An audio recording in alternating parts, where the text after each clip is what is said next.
Welcome to another episode of Pound for Pound Boxing Report, episode 231. I am your host, Michael. Joining me this week, Kell from Communities Digital News, Jacob from Jab Hook, Daniel from the Inscriber. Has some technical issues on his end. He'll be in shortly. For those who are new, Pound for Pound Boxing Report, Pound for Pound Boxing Report, live YouTube show, podcast, as well as a blog discussing all things boxing. And the motto is when boxing is good, we will talk about it. When it's bad, we will talk about it. Bottom line is, if it concerns the sweet science, we will talk about it. If you want to find out all information regarding Pound for Pound Box Report, where to find us, all over social media platforms, Facebook, YouTube, G+, Twitter, and all that, as well as where to find the show on all available streams that carry broadcast, my Spotify. The blog page is the place to go to, p4pboxerreport.wordpress.com. That's the link to the blog. Also, not all things, not a lot of things are free, including the production of this podcast. So with that being said, I do have a donate button on there on the blog page, just to the right of the blog page, where you can find the YouTube links, the social media links, the podcast links. You can find a link to the donate button as well there. Any amount will do. I don't care whether it's $1, $5, $10, $20. Donate what you can. The best donation is donation. So with that being said, let's get the show started. Recapping what went down this past weekend, and of course, the big fight took place in LA, at the Staples Center. Deontay Wilder defended his WBC heavyweight title against one Tyson Fury. Normally, I would go ladies first in every show with Gail, but since Jacob was there, since Jacob is here, and he was live at the fight, I'm going to go to him first because I want a first-hand account from someone who was in the building. The fight was declared a draw. Wilder knocking down Fury twice, but that doesn't tell the whole story of this fight. I will say, for the record, I felt that Fury won in spite of being knocked down twice. I mean, Fury knocked down in round 9 and again in the 12th, in which I thought he was done. He was out when he got hit. Woke up when his head and his body bounced off the canvas. He rose up like the Undertaker. Even Wilder, close-up view, he was surprised that Fury got up. But for me, Jacob, I felt that outside of the knockdowns, Deontay Wilder didn't do much of anything. I was disappointed in his approach to the fight. His tactics relied solely on power. Almost got the win, but still, he fought, to me, kind of a dumb fight, for lack of better phrasing. Your account, Jacob, being someone who was inside the building, the atmosphere amongst the crowd, your vantage point, your view of the fight itself. Yeah, I mean, first things off, thanks for having me on the show. But yeah, the first thing is the crowd. You know, we had heard rumors that the tickets weren't selling very well. I think there was rumors that there was only 8,000 tickets sold. I believe that Staples holds for an event like that, I think it's something close to like 19,000. It was damn near full, and there was a lot of people that came from across the pond to support Tyson Fury. I would say they definitely outnumbered the Wilder fans, and so I thought that was going to make it fun because they tend to like be, chanters and they're very excited and they love their boxing. So I thought that made it fun. I was sitting next to quite a few of them, in my section, and then also there's Wilder fans there too. But yeah, I mean, I agree with you. Wilder didn't. I mean, I've never thought that he was that great of a boxer. I think he just has that power that seems to carry him through. He seems to be typically losing the fights early on, and then he lands that power shot, and then that changes the fight. And there was times where I thought, hey, just use your jab. And I know you had mentioned it on the show before, that the jab was going to be a big factor on who was going to win this fight. But if he used his jab to set up his punches instead of just doing the haymakers and trying to land the power shot, I think he would have shown a better account of himself.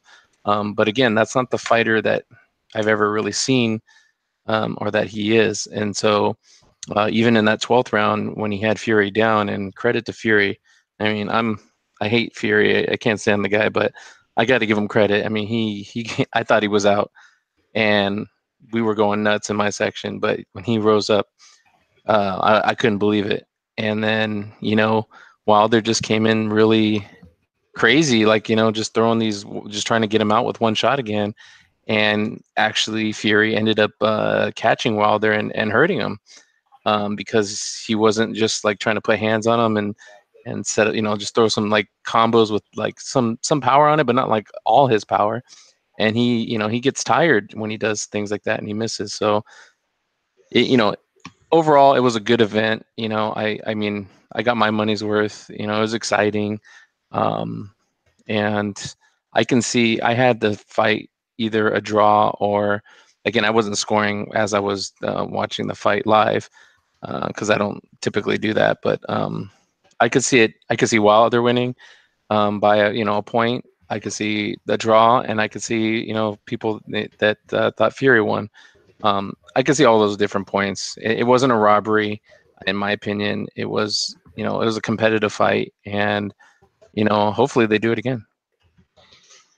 I'll go to you, Daniel, because we kind of had a lively discussion right after the fight, not only on your podcast with Joe from 4Boxing News, but also on Truth and Facts Sports Talk with both from Truth and Facts Sports, as well as 2K Prodigy from Three Kings Boxing.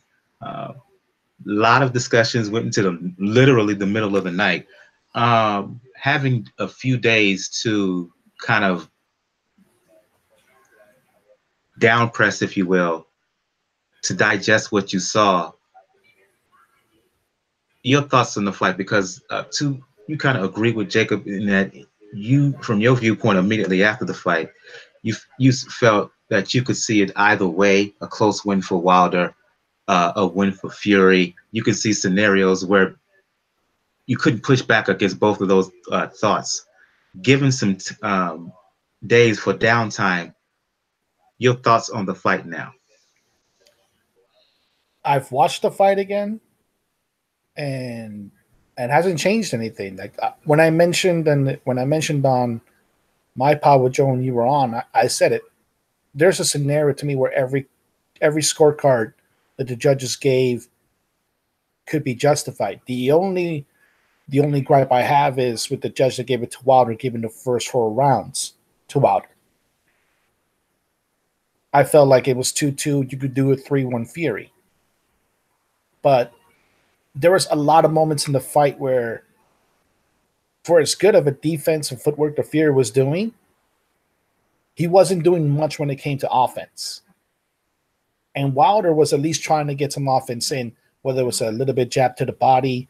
When he tried to slow down, he tried to throw a left hook to the body, a right hook to the body. Something that pressed the action going into it.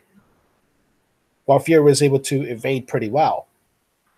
And I said, unless those were rounds that, depending on the judge, you could give to Wilder or you could give to Fury.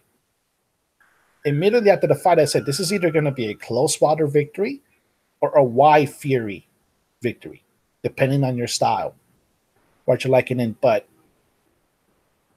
all those cards are justified. I was actually had the scorecard pretty similar to the judge that actually gave it to Fury, which was 114, which is 114, 112. If you take out the knockdowns, it's 116, 112, 8 rounds to 4.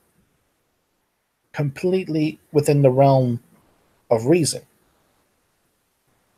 The thing that made the fight interesting to me was Wilder now got to see somebody at the top of their game or near the top of their game, because remember, Fury has been out for a while, that now can push him, can test him.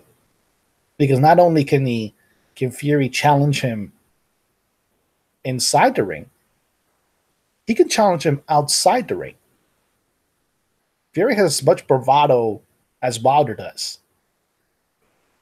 It's just more of a gypsy flavor. But this fight was definitely exciting. It did prove certain things. Like I said, if the Fury for 2015 would have easily won that fight, probably 10 rounds to 2, or even 11 rounds to 1. But Wilder has that eraser. And I agree with you. Like, if it wasn't for the fact that Fury landed, smacked his head on the canvas in the 12th round, we could be talking about Wilder knocking out Fury right now and all paths leading to Joshua. And given how this is, and given how the pay-per-view numbers are looking, even when you throw in Greg Glaser's normal tabulations when it comes to pay-per-view, this fight exceeded expectations in more ways than one. And Anthony Joshua or Eddie Hearn, more than likely, now sees that the market's there. It's not, his position is not as strong as it once was, because now there's two fighters, not just one, that can challenge Joshua, but have not proven in the American market that they can succeed on pay-per-view. We'll talk future in a bit, but in short, what you're saying is that moving forward for a potential fight with Joshua, with either guy, Joshua is not as much the cash cow in the aftermath of this fight that he was before the fight. I'll go to you, Gail. Your impressions of the fight. For me, I can't say it enough. I was disappointed with, maybe call me a fool, but I was disappointed in how Wilder fought. And for Fury, it's not just how he fought. I wonder whether he would get into Wilder's head. And in watching the fight, there's no doubt Fury did get into Wilder's head. What he said before, the way he was taunting him and choking him after, and even when he got up from the knockdown in the last round, that kind of shook Wilder too, in my opinion. Your thoughts? Agree with you 100%. Call Fury crazy, but he's crazy like a fox. What he does works, and works for him. Wilder has something that works for him, up to this point. But where they got together and clashed, Fury prevailed. And the reason that Fury prevailed in the ring, outside the two knockdowns, it seemed that Wilder had no plan B other than landing the big shot. And we've seen a lot of fighters over the years like that. They rely on single knockout punch power. When they get it, it's spectacular. It's exciting. People love it. But that is not what you build a long, successful career on, unfortunately. Fury did what we expected him to do. He did it well. And you're right. A lot of the damage that Fury did to Wilder happened long before the opening bell. Wilder didn't know where he was going to come at him from. Was he going to turn southpaw? Was he going to be, hyper and crazy? And he was, but he was if it can be said that Fury was a more disciplined version of that. That's what we saw. Frequently, it looks like he's so over-caffeinated he can't control himself. This time, that herky-jerky angle coming around the side, moving off the straight, was done deliberately. And Wilder simply had no other ideas. He saw it happening. Clearly, he could see it happening. He couldn't adjust. And the great fighters know how to adjust in the ring. That's where Wilder is lacking, unfortunately. He came to fighting late. He was, just barely still a teenager, 19 when he got started. And the result is what we saw on Saturday. Now, the attendance was much higher than thought. That's a huge positive. It was a little over 17,000 was the announced figure. That's great news. Not a sellout, but a damn good attendance in the month of December for a fight. The bad news, it looks like a lot of the paying crowd flew over across the pond to be there, or were expatriates here and attended the fight. So would Wilder have gotten 17,000 people in there without a British opponent? No. No. So who's the cash cow? It's not Wilder, it's Fury. What's the big cash fight? It's not Wilder and Joshua. At this point, it's Joshua and Fury.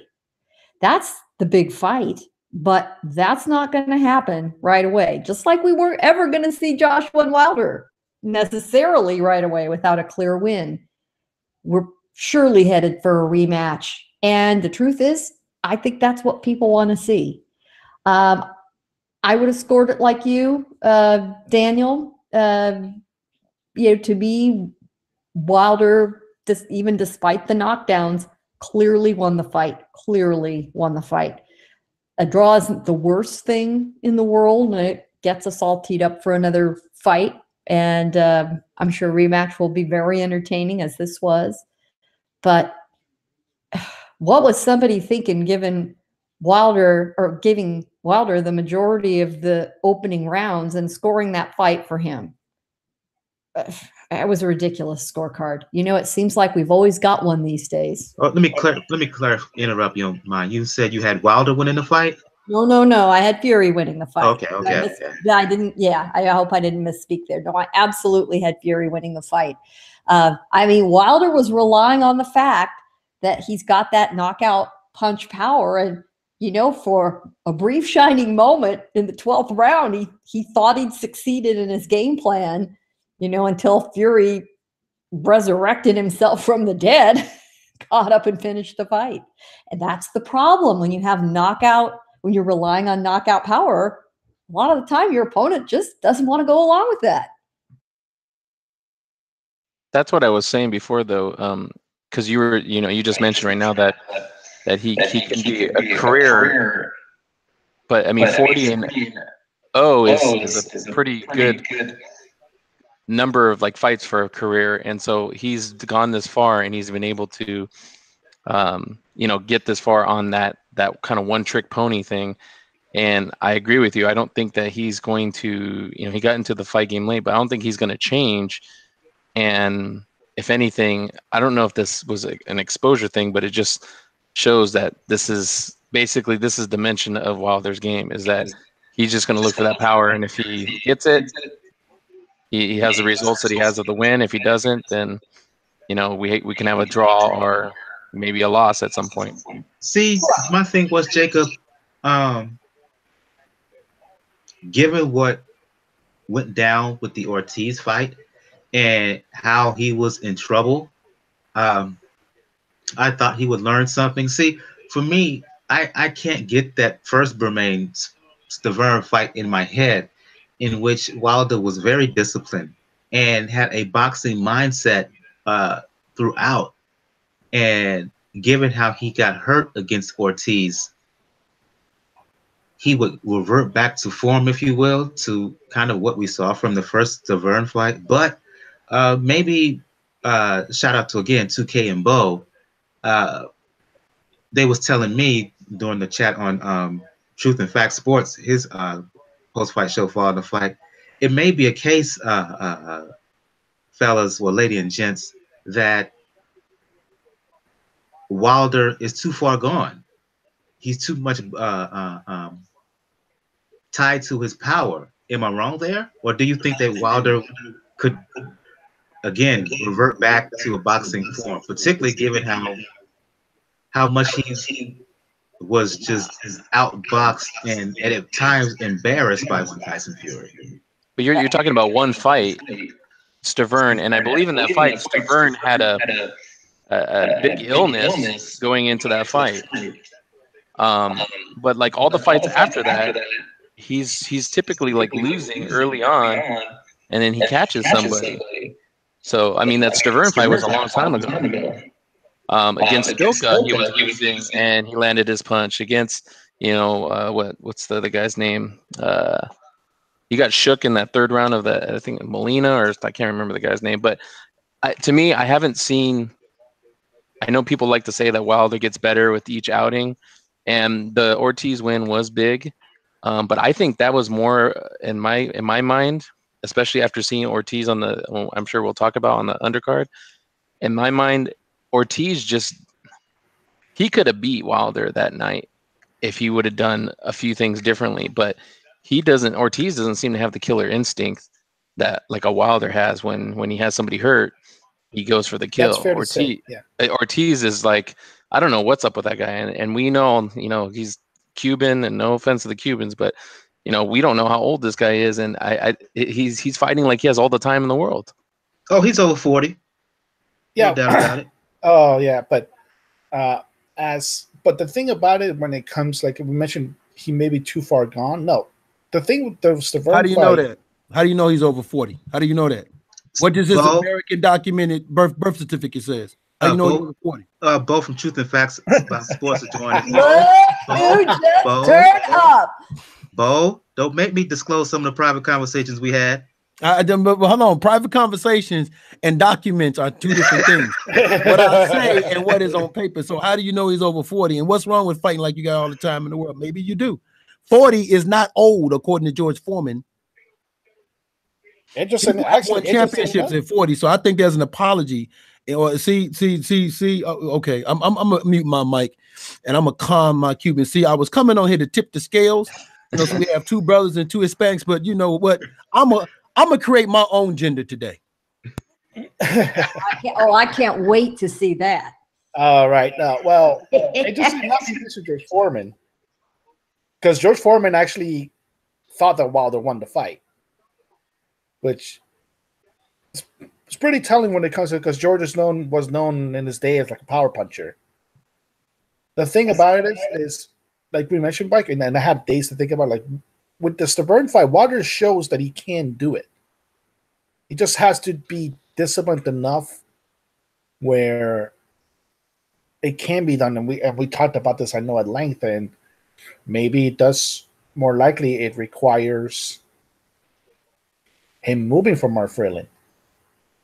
They said to me, Mark Freeland, Mark D's, that part of the team, I think they're smart enough to know that they have money with Wilder, but they can only take them so far.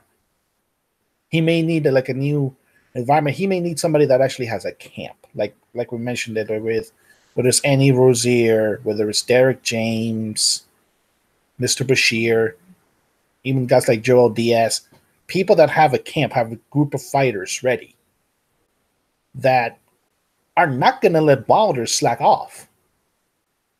Like one of the things that came out of this fight is he doesn't run. He doesn't do road work. He started doing it in this fight. Maybe if he goes into a team and he actually starts developing that, and he sees, say, Derek James,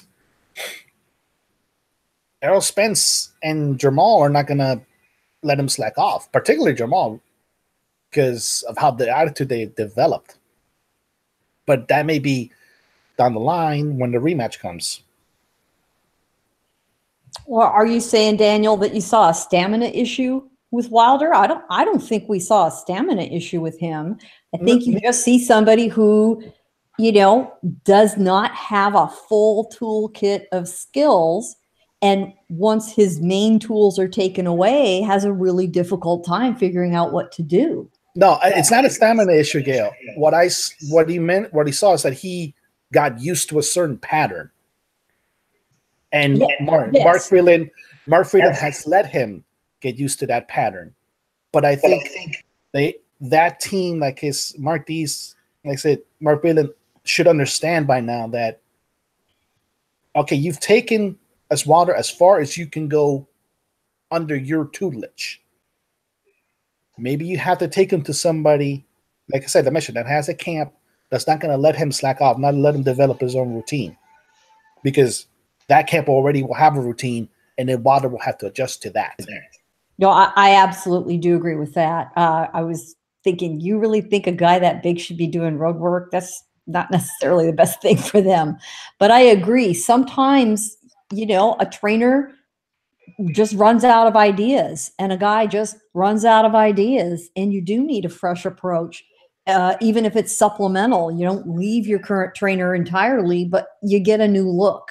You do develop when you start altering your routine. You've got to cross train a little bit. And I do think that would serve Wilder well, get him in a different environment. That's why the fighters out of the boxing laboratory in Oxnard are so successful. So much of what they do there is mental to shake them out of their routine, playing these crazy focus games and some of the other non-boxing training that they do keeps them sharp for when they are applying their boxing skills. So Wilder would do well with a different approach, but all it's going to do, in my opinion, which is still a help, is give him a plan B, how to deliver the power shots he wants to deliver in plan A. That's still his best weapon. The other thing I think hurt Wilder in this fight is the pressure to put on a show, the pressure to entertain, to get himself to the big ticket entertainment against somebody like Joshua. Fury is intrinsically entertaining because of who he is. He's just flat out crazy. You just don't know what you're going to get. And you can't help but watch him, love him or hate him. You can't help it. If we heard that Joshua and Fury were going to have a fight in Wembley Stadium, we'd all watch, we'd all buy the pay-per-view, and the tickets would be sold out in 3 days. Wilder, with either of them in those settings, wouldn't be on the strength of his personality. I think he's done very well with the limits he's working with. He's been lucky so far, and a lot of those 40-0 opponents up to now, come on. We know what kind of opponents he was fighting in the first half of his career, because nobody wanted Jason Gaverin's a good opponent. Oh my God. Funny you should bring that one up. Oh my Lord. We've both seen Wilder making his appearance against those Uber drivers at StubHub. Holy cow. But that an American heavyweight superstar is an extremely precious commodity. Nobody wanted to squander that early. But honestly, I think an early loss probably would have served Wilder well, shaken him up, woke him up, and I don't think it would have hurt his career one bit. Let's get Bo into this discussion. Again, as I asked Daniel, we talked about this fight right afterwards, having a few days to kind of digest what you saw and to think and reassess the fight itself. Your impressions of your impressions now, as opposed to immediately after the fight. I was listening to Daniel and Gail, and although they make good points, the biggest problem that you're gonna have is at the age of 32, it's going to be extremely difficult to bring anybody in to change the mental makeup of Deontay Wilder. So bringing somebody in, and I agree, I think he needs someone new. And it's not that I don't think Mark Breland ran out of ideas. I just think that all of them fell in love with the fact that, hey, man, this guy can knock anybody out at any time. The tools is there. You see him doing it. Like Wilder reminds me kind of a Chris Eubanks. He's one of those dudes that in the gym, he looks good in the gym, but it doesn't translate to the ring. Because once he get in the ring, he himself, and he's even admitted this, he abandoned the game plan because he's just so eager to get in there and knock you out, because now he knows he can do that. So, because if you ever watch clips of him when he's doing the jab hook, or when he's doing the 1-2 with the hook, he does it in excellent form. It's just it doesn't translate the same once he get in that ring. Also thinks that just like with Gerald Washington, he struggles with taller fighters, and he also struggled with fighters that can move. We saw this. We saw that with Artur Szpilka. Artur Szpilka was moving around. He was being very agile. Okay, then Tyson Fury, the same thing. He was being very agile. Now, when you don't have a plan B and your plan A, and Gail make a really good point with this, when you don't have a plan B and your plan A isn't working, you have to have something to fall back on. My only problem with that is Wilder believes so much in the plan A, he'll wait till the 12th and final round to be able to do that. It's been known that he didn't do road work. I remember he said that a long time ago. He wasn't big on doing road work. But the first thing you have to do is you have to mentally change his thought process, which is, because I said this, if you watch the fight, he didn't get full extension on the right hand. It was the left hook really that kind of put Fury down. I mean, yeah, he landed with the right that started it, but the left hook is really what put him down. So hopefully he knows that. And if he really hurt his hand like he say he hurt his hand, that's the second time. So at some point you got to stop counting on that. I still feel that I watched the fight. I thought Tyson Fury won. I had it 114, 112 for Tyson Fury. I definitely thought he won. I also think that what I saw from Deontay Wilder was like, you hate to say it, but you didn't see what you wanted to see. You did see somebody that kind of was like a deer in headlights. Like after the second round, when Fury made the adjustment, you saw somebody that was kind of out there like a deer in headlights. He's throwing a left hook while a right hand is coming at him. He didn't throw any straight punches at all, period. And it took him to the 12th round before he finally got his motor going and got it together. Now, Gail, you make a good point also, because I heard Wilder, he was on some show and I heard him say this, which was that this was the biggest fight of his career because he did want to beat Fury to prove that something to Joshua and his team, and he knew what was at stake. So I think the moment kind of did get to him. That's probably why his performance, it was not the whole reason why, but some of it was lackluster because, yeah, the moment probably got to him. This was the biggest moment of maybe his entire career because this was either going to make or break him. If he loses, he's done. If he wins, he beat Tyson Fury. He beat the last guy to beat Vladimir Klitschko. So I just think that, yes, he needs a new team, but the very first thing he needs before he gets a new team is he needs to be corrected mentally to stop believing just the right hand is all you need. Because even today he still talks like, man, I got ultimate power. Even today I heard him saying, all I got to do is land his right hand right here, and it's either night or you on your way. So mentally, that has to be fixed on him first. Once you fix that, then you can work on the rest. Klitschko was the last guy to beat. Josh was the last guy to beat Klitschko. No, but I meant beat Klitschko when he was at his height. Like he dethroned the king at that time, coming off that reign. But yeah, I see what you're saying. A lot of discussion in the aftermath was about that 12th round knockdown. Not only the way how Fury got up, but a lot of people, boxing, social media, Twitter, especially YouTube, claiming long count. Just going to throw this out to anyone else. Your thoughts on that knockdown? Do you think it was a long count? Does it really matter given how Fury got up and stepped to? No. No. Your thoughts? No. This is people reaching for straws because the way boxing works is the count doesn't start when the guy hits the canvas. The count starts when the ref starts counting. And very often you'll have, if the fighter that's standing doesn't go to the neutral corner, you'll have the ref direct him to the neutral corner or even stop his count if the fighter is doing something crazy and say, hey, go to neutral corner and pause his count. And so that whole thing is people grasping for straws. It's ridiculous. So go ahead, Bo. No, I'm finna say I'll take it a step further. Number one, it doesn't matter because here's something everyone needs to understand. Jacob, you was right. Sometimes the ref will stop the count, make sure a guy gets neutral corner, but there's also another ref outside the ring that'll actually start a count. He'll look at that ref.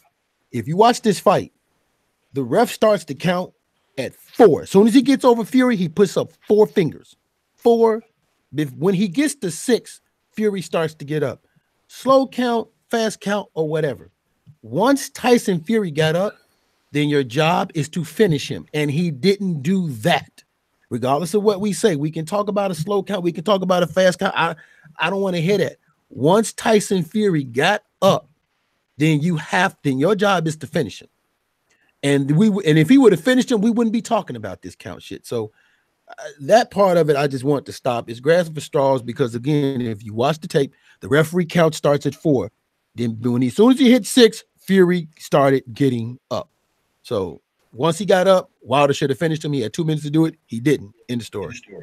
And on top of that, when you have to think about it, like you mentioned, like there's always a second referee that keeps the count in case something like crazy like that happens. And not to mention with the fact that, like I said, you can make the case that Jack Reese should have waved it off when Fury grabbed him. Because then it might say, oh, okay, he's still a little lightheaded. He needs balance. You could have waited off. But Jack Reese is one of the best referees in the sport. And he's a person that is willing to give a champion. And let's remind people that Fury was the last person introduced us as the lineal champion. He'll give it, like Gail mentioned like before the talk, he's going to be the person that's going to give the champion every benefit of the doubt. And he did. Like, yes, there's some other referees that would have called Fury off as soon as they grabbed him. Felt like he probably couldn't continue. But at the end of the day, Jack Reese let him continue. Fury came back, hit a right punch right around Wilder's neck and stopped them from doing the momentum. At the end of the day, like I said, we have to give credit to Tyson Fury because he even mentioned in the post-fight press conference he doesn't remember the 12th round. He was fighting off instinct in the 12th round. So that's him fighting on instinct. He probably would have fared a little bit better if he was actually remembering what the round was. Well, if you ask Timothy Bradley, he doesn't remember half his fight against Ruslan Provodnikov, after he got concussed. He has absolutely no memory of that fight. I mean, it happens. They train to go on that instinct, and he made it work for him those last couple of minutes of the fight. Jack Reese did everything you ask a referee to do, and he's very clear about how he operates. He's very clear with the fighters in the pre-fight meetings about what will happen if they get knocked down. The referees talk with the fighters before they go out there about their process, how they want them to respond to commands, what they're going to ask them to do. Jack is very, very explicit about this. And he's even clear that if a guy gets knocked down, he's going to ask him to walk to both the right and the left and come to him. And that's what he did with Fury. They know exactly how these guys work. And you're right. There is a timekeeper outside the ring that keeps the actual clock count once the guy hits the canvas, because the referee's job is to get over there and notice Reese got on the floor. He could have stood over him. He gets right down on the canvas on top of him to count, but he had to look over his right shoulder at the timekeeper to see where they were in the count, because he didn't have to worry about Wilder. Wilder got out of the way. So you're right. No pause to set the ring up safely. And he did start at 4. Different referees count differently. Some referees do accelerate that count. Reese counts very deliberate to the clock. So, there's just nothing you can ding him on. And he's very clear about how he's going to do it long before he does it. All the fighters know exactly how he operates. He's really transparent. He's also said in many, many interviews that he is always going to count out a champion all the way to the end. Even if he knows they're out cold, he doesn't wave off a count. He feels they're due that out of respect to the fact that they're the champion. They need to go all the way to the end of that count to make it formal. So he was going to count him out no matter what. To everyone's shock, yeah, he gets up when we didn't expect it. But there was no surprise in that Jack Reese counted him all the way to the end. Between Jacob and I guarantee you we have seen him referee hundreds, if not thousands of fights. And that's how he does it. I'm going to talk about a couple of fights here before on that Wilder Fury card before we move on. Luis Ortiz, I'll go to you, Bo, your fellow Cubano, fought on the undercard, fought Travis Kaufman, stopped him in 10. Prevailing two thoughts I got from this. Me personally, I just thought he was in there just to get some rounds in, work on some things and have some fun. Others looked at Ortiz and felt he fought in this one pace, and if he really wanted to, he could have taken Kaufman out sooner. Your thoughts? Both would be correct. He could have taken him out sooner had he stepped on the gas, but also he wanted to get some rounds in.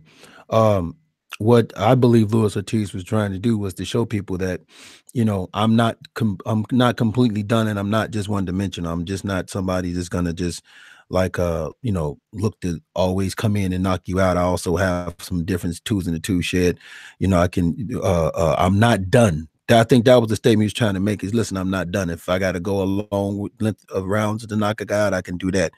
If I can move around, I can do that. If I can show you combinations and stuff like that, I can do that. So I think that's what he was trying to do. How does it translate is the big question, because if you're trying to get another big fight, then you got to do things to make people be like, yo, did you see that? Did you watch that? So how it translates to me is another question. Personally, I felt he should have probably ended it early, but then again, I'm glad he didn't, because there were some bets on Lewis or finishing him after 7. So I placed a little something on that. So I'm glad he didn't finish him before 7. And and I just want to say one last thing: the 10 count. We can file this slow 10 count with the slow-mo Manny Pacquiao Floyd fight that people want you to watch. Yeah, file that with that too. I'll go to you, Daniel. BA IBF junior middleweight champion. My name is his name's escapes me. Jarrett Hurd fought Jason Welborn. I mean, look, Hurd won by 4-round KO. It Welborn gave off the impression that he kind of gave some trouble to Hurd, landed some shots on him. For me, it just looks like Hurd was just toying with this dude until he said enough is enough. Let me finish this guy off. Your thoughts on the fight and your thoughts on the future of Hurd. Hurd had a back and forth exchange with Charlo Jamal, and the question is, when will we see a Maul Hurd fight in 2019? Well, first on the fight, I don't think it was an issue with just Hurd said enough. Hurd's defense has always been a weak point when it comes down to it. And Welborn, who's coming down from middleweight to get this fight, showed it, that because Hurd should have fought on the outside and make sure that Welborn never really got on the inside, but he let Welborn get on the inside, and Welborn was able to land effective punches throughout. If he had a bit more power, then you've seen a little bit of worry from Hurd. But Hurd does have that power, but he also has that thing about him where he feels he can take as much punishment as he can until he lands a good punch. That can only get you away for so much, unfortunately, because you fought a guy that you knew didn't have power, but he showed that you still have technical difficulties on defense. And technically, you have 3 possible opponents that can really, really take advantage of that flaw. Because while Jermell was the one doing a lot of talking in the post-fight interview, I think J-Rock is still technically right now Hurd's mandatory challenger. So that's going to be an interesting fight because, yes, we know J-Rock can be hurt. We saw it with the fight with Jamal, but we also know that during that fight that he could fight effectively. He can use the distance. He knows how to use range. He can do things that can bother Hurd. And the J-Rock's size is going to take away one of the advantages that Hurd has. Granted, the next opponent we know Jermell. Jermell wants to fight.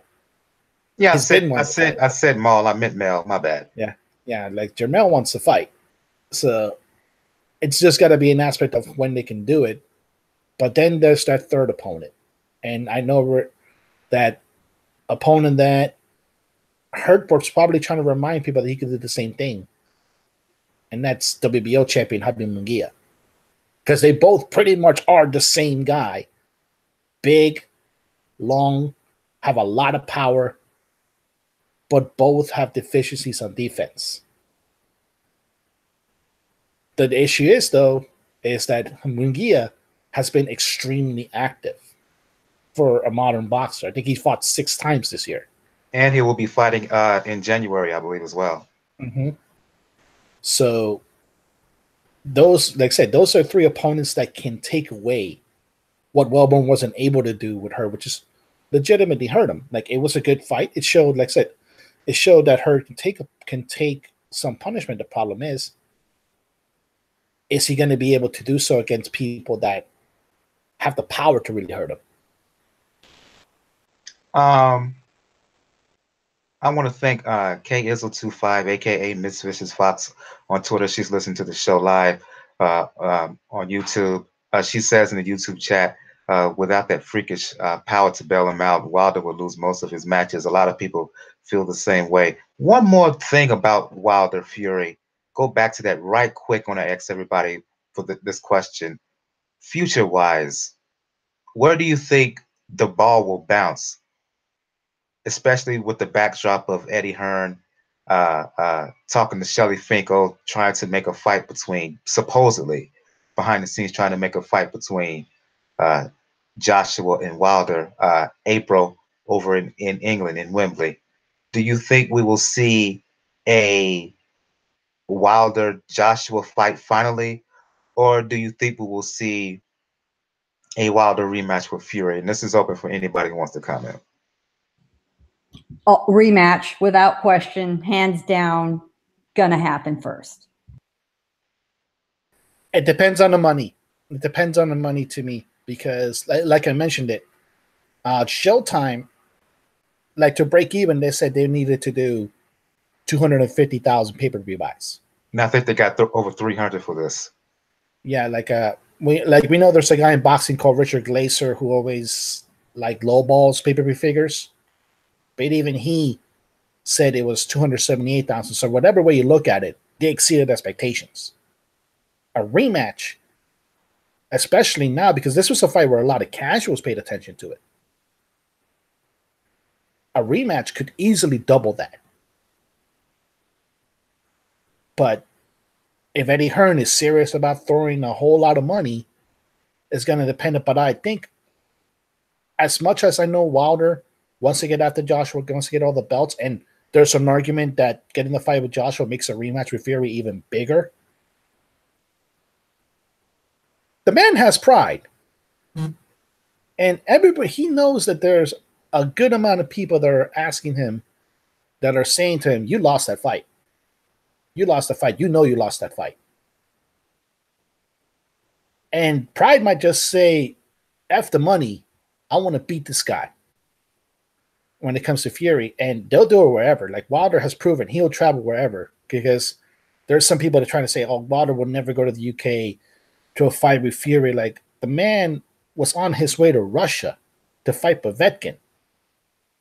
If it wasn't for Povetkin being an idiot. So he'll fight anywhere as long as the money's right. But there are rumblings that Fury wants to stay in the US. And even though he said he wants to get the fight in Manchester, it looks like Vegas is also becoming a front runner. K-Izzle says in the chat, to be fair, I'd rather see AJ versus Fury, but I feel like we will get a rematch and it will happen in the UK, maybe. Your thoughts, Bo? Rematch between Wilder and Fury, or will we finally see a Joshua versus Deontay Wilder fight first? Same thing Daniel said. I've been saying it before. Wilder's pride is going to get the best of him. If everybody's saying that they thought Fury won, he wants it. And that's why I guess he believes in that right hand. So, because if he knocks you out, there's no doubt about who won. He don't like there to be no doubt who won. So rematch, and then money also. The fight, even if you try to lowball it 275 or 300, and again, that's not counting the pay-per-view numbers in the UK. And that's not counting the digital buys, which is when you buy it on like a Xbox or PS4 and all that. That's not counting none of that. That's just straight, buys. So once they tally all of it up, and the money. Why not do another rematch? You got everything you need. You got a good rivalry, which is USA versus UK. You got a title, and then you have you have controversy. That's a perfect mixture for success or a rematch. Did Hurd drop the ball not making this fight last year with Joshua, given what we just saw? Well, follow-up question. No, I don't think he did drop the ball because more people are interested now in Deontay Wilder than ever before. Although people were interested in watching it, it was for a different reason. Now, are interested in Deontay Wilder. I mean, after this Fury fight, you'd have thought he won the fight. After the fight, he was on almost every show on ESPN. He was on a bunch of radio shows. So no, I don't think mistake. I think what they're doing, he fought Fury. Now everybody wants to rematch. If he rematches Fury in this time, now you just added more money to the pot for this fight. So I don't think he made a mistake. Let's move on and talk about some other fights. Listen, it's kind of this is touchy because the story of Adonis Stevenson, Oleksandr Gvozdyk is really what happened to Adonis Stevenson after the fight. For those who do not know, Gvozdyk, yes, he beat Stevenson, stopped him in the 11th round to win the WBC belt, but Stevenson had to be admitted to the hospital, had emergency surgery to brain hemorrhage to reduce swelling in the brain. As of right now, he's in stable but critical condition on a respirator, ventilator, needing help to breathe. What's going to happen to his future? It's really up in the air. It's unknown right now. So first and foremost, no matter what you feel about Adonis Stevenson, given his past outside the ring, given the fact that he's been a bit of a lightning rod as champions, you have to have some thoughts and prayers in terms of his health, because there's no doubt at this point his boxing career is over. It's about his life right now. Against that, sad backdrop, I guess you have to talk about the fight. I'll go to you on this one, Gail. Given the sad situation now in the aftermath, your thoughts on the fight itself? These things happen. This is what boxing, that this is the risk that consenting adults take when they enter the sport. You're absolutely right. No matter what you think of Stevenson as a man, and there are many of us who are not the biggest fans of his behavior, both inside and outside the ring, nobody deserves this kind of punishment, and we hope that he recovers. Clearly, his boxing career is over. No question about it. Interesting fight, and a contrast worth drawing between this fight and the Wilder and Fury fight, because in the early rounds of this fight, Gvozdyk was having trouble with his plan A. The difference between Gvozdyk winning this fight and Wilder not prevailing on the stronger on the cards against Fury is that Gvozdyk did find his plan B, did adjust, did figure it out. It took him a while. And in the end, he was the one that finally landed the power shots that ended the fight when he figured it out. It's very rough on the winning fighter when they damage somebody, as he did Stevenson. I hope for everyone involved in their futures that Stevenson has a full recovery. But Gvozdyk put on a good fight. Perhaps not the, wildly, banging away, exciting fight people maybe hope to see. But Gvozdyk did exactly what he needed to do. And that is the mark of a fighter who can adjust. I'll go to you, Bo. Again, we talked about this fight on your YouTube show, your YouTube channel after the fight. Personally, I was a little bit frustrated by Gvozdyk. He stunned Stevenson. Should have been credited with a knockdown. I think it was either round 2 or 3. But once he got his confidence you could tell that Stevenson was in trouble, and I had questioned all along whether at age 41, given the punishment he received from Jack in his last fight, whether he would still be there, whether he would recover, whether he's the same guy. Proved he was not. Um, it's like a slow tidal wave, if you will, from Gvozdyk. Like I said, once he found his confidence, once he settled down and landed with the shots he really got to Stevenson, the ending itself, given what we know now, really, really scary. Again, thoughts and prayers to Stevenson in his health, but being kind of professional as we have to be. Your thoughts on the fight?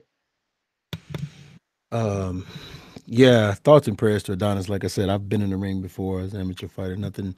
I don't ever want to see nobody get anything serious happen to anybody. I talk about Adonis, but I don't want to see the man get hurt. One of the things that I did notice was that Gvozdyk came out dry. He was very dry when he came out to the ring. That means that they wasn't warming him up. And that was part of my breakdown. I said that if Stevenson is going to beat him, he got to get to him early. I think he did drop him. The ref didn't count it. But then again, I kind of thought Stevenson might have dropped Gvozdyk and the ref didn't count it. So, that's a wash. I think what you see in Gvozdyk is he's kind of reminds you of Bivol, except he's just a little step up as far as Bivol will step off the gas and turn off that killer instinct he has, as to where at least with Gvozdyk, if he sees that it's there to take, he'll take it. And I think that's the difference in the two. I think outside of that, they just don't have that mean streak demeanor like Usyk even. Usyk has that demeanor in him. He jokes and he plays, but he has that demeanor. When you get in the ring, he wants to finish you. And I just think Gvozdyk he just don't have that mean streak in him. He's just a low-key kind of laid-back type of guy. But if it's there to take, he takes it. He reminds me of Bivol in that way. Right. That's what I'm saying. The only difference is Bivol, when Bivol turns it off, it stays off. As to where with Gvozdyk, once he sees it, he's gonna follow up and keep going with it. And I think that's what we saw. We just saw, he just slowly started, like you said, warming up and working on things, made the adjustments and just really start pointing on Stevenson and slowly breaking him down. And I've said this before. I was like, when I heard that Gvozdyk was going to be next for Stevenson, I was worried because after such a tough fight with Jack at 41, your body needs a very long time to recover before you go back to put it through the punishment of a training camp to go back into a very tough fight against another hungry guy. So it went the way I thought it would go. Now you have a bunch of question marks at the light heavyweight division because you got Beterbiev, you got Gvozdyk, you got Bivol, and you got Leda Alvarez. So it's going to be interesting to see who's going to make that first move for a unification matchup. Jacob, Daniel, your impressions of the fight? For me, I mean, Gvozdyk, you better enjoy being, with his belt because he's very beatable. And if I was Jack or Bivol or any of those guys, I know Alvarez has to deal with Kovalev first, but they can snatch up that WBC belt and the lineage. Even what's his name, Beterbiev. So I mean the fight, yeah, there was some controversy as far as the knockdowns. But I agree with Bo. I thought that Stevenson, I think he hit Gvozdyk, can't say his name, Gvozdyk, and he like fell into the ropes, or like you could say that the ropes kept him up, and so that's, but could be considered a knockdown. But again, here's another case where it didn't go to the scorecards, but the scorecards had Stevenson up, I believe, on 2 of the scorecards.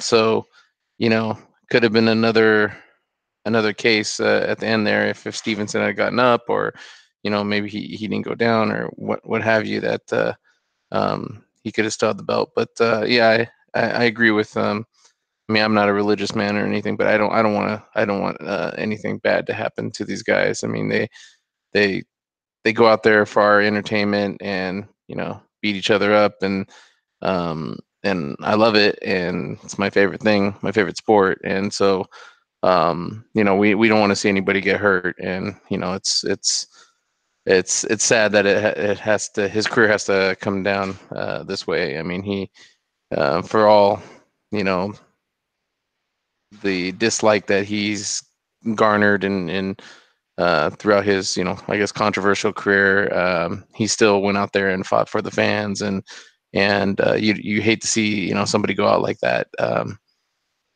So I mean, you know, I just wish him a speedy recovery. Hopefully, you know, at the very least, you know, he can find some type of peace in him and his family. If you know, things don't work out the way he wants, you know, hopefully they can find some peace and people can respect that.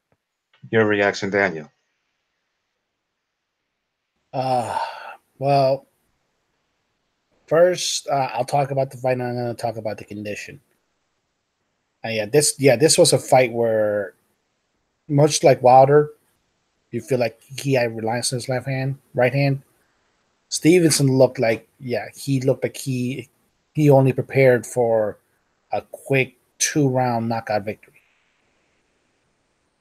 The problem is it ended as soon as Gvozdyk knocked him down, which, like, we have to be fair. The referee didn't call it, and the referee was behind him, so he probably thought it was the classic southpaw orthodox mixing the defeat because it came so suddenly.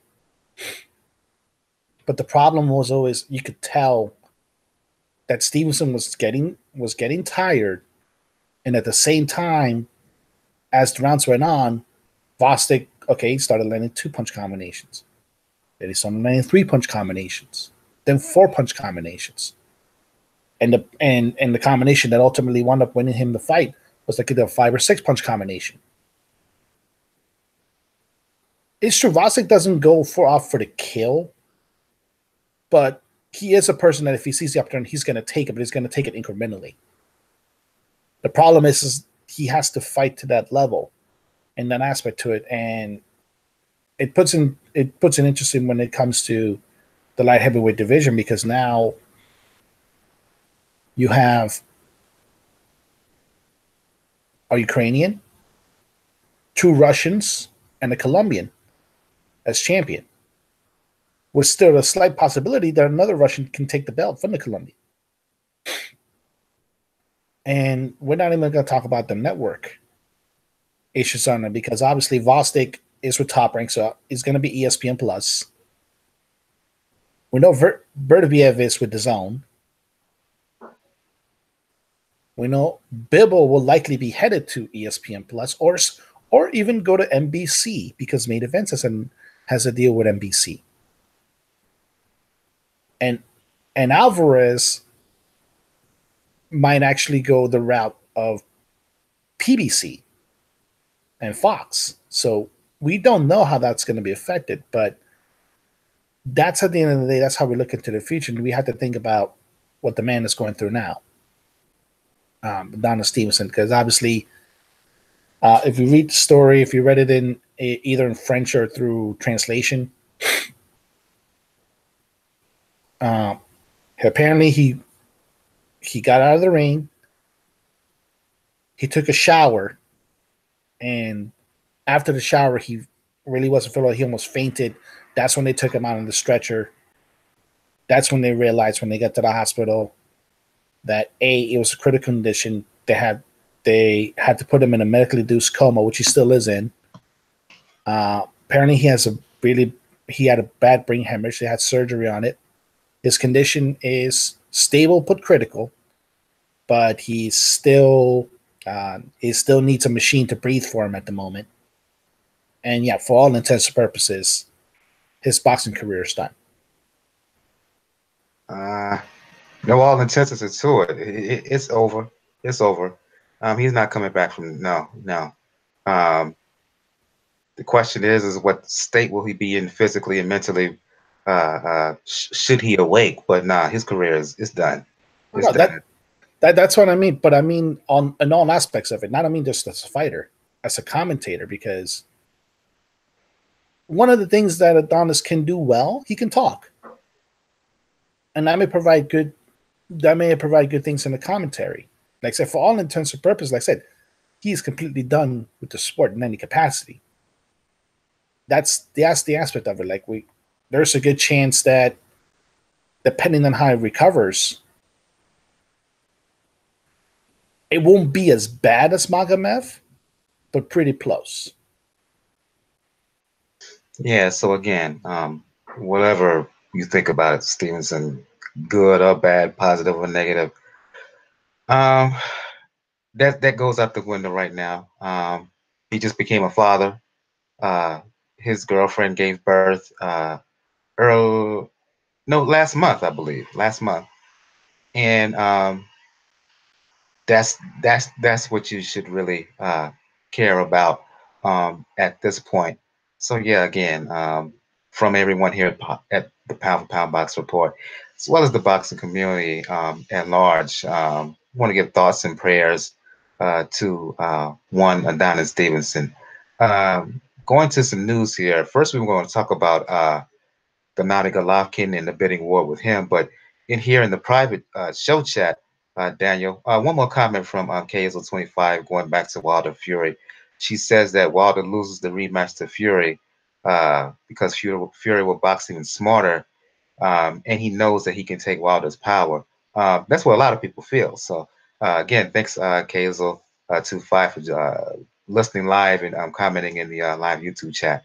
But yeah, we was going to talk Gennady Golovkin and the bidding war with here, but you kind of had some late breaking news, Daniel, here in this private group chat. Felony gun charge for Demetrius Andrade. What in the world? Give some details, Daniel.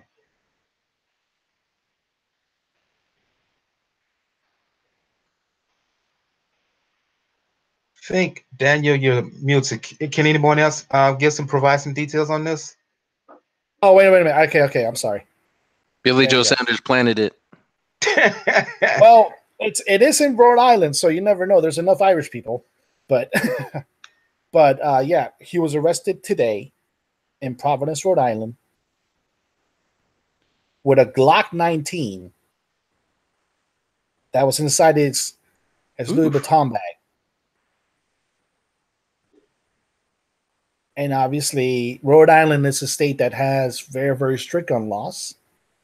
He didn't have a permit.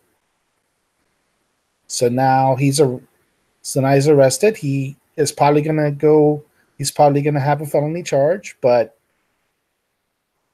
that's gonna be an interesting thing that's gonna happen to him, because this is the bad thing about Andrade. Anytime he gets some momentum, something happens to screw it up, whether it's his team being dumb, or in this case, him being dumb. Because I get it. Like I get that part of New England. I get that part of the area where you have to be strapped at a certain point. But that's what you got people for. You don't have to be the person that holds the strap. And now you got a felony gun charge, and God knows how that's going to happen in Rhode Island.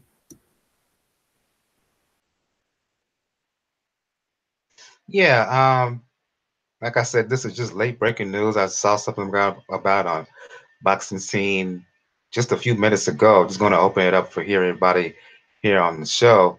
Your reaction to this? It's like with this dude, 2 steps forward, 1 step back. He can't help, no pun intended, shooting himself in the foot. I was already done with Andrade, so I'm not that hurt. Bo, Gail, your thoughts? It's the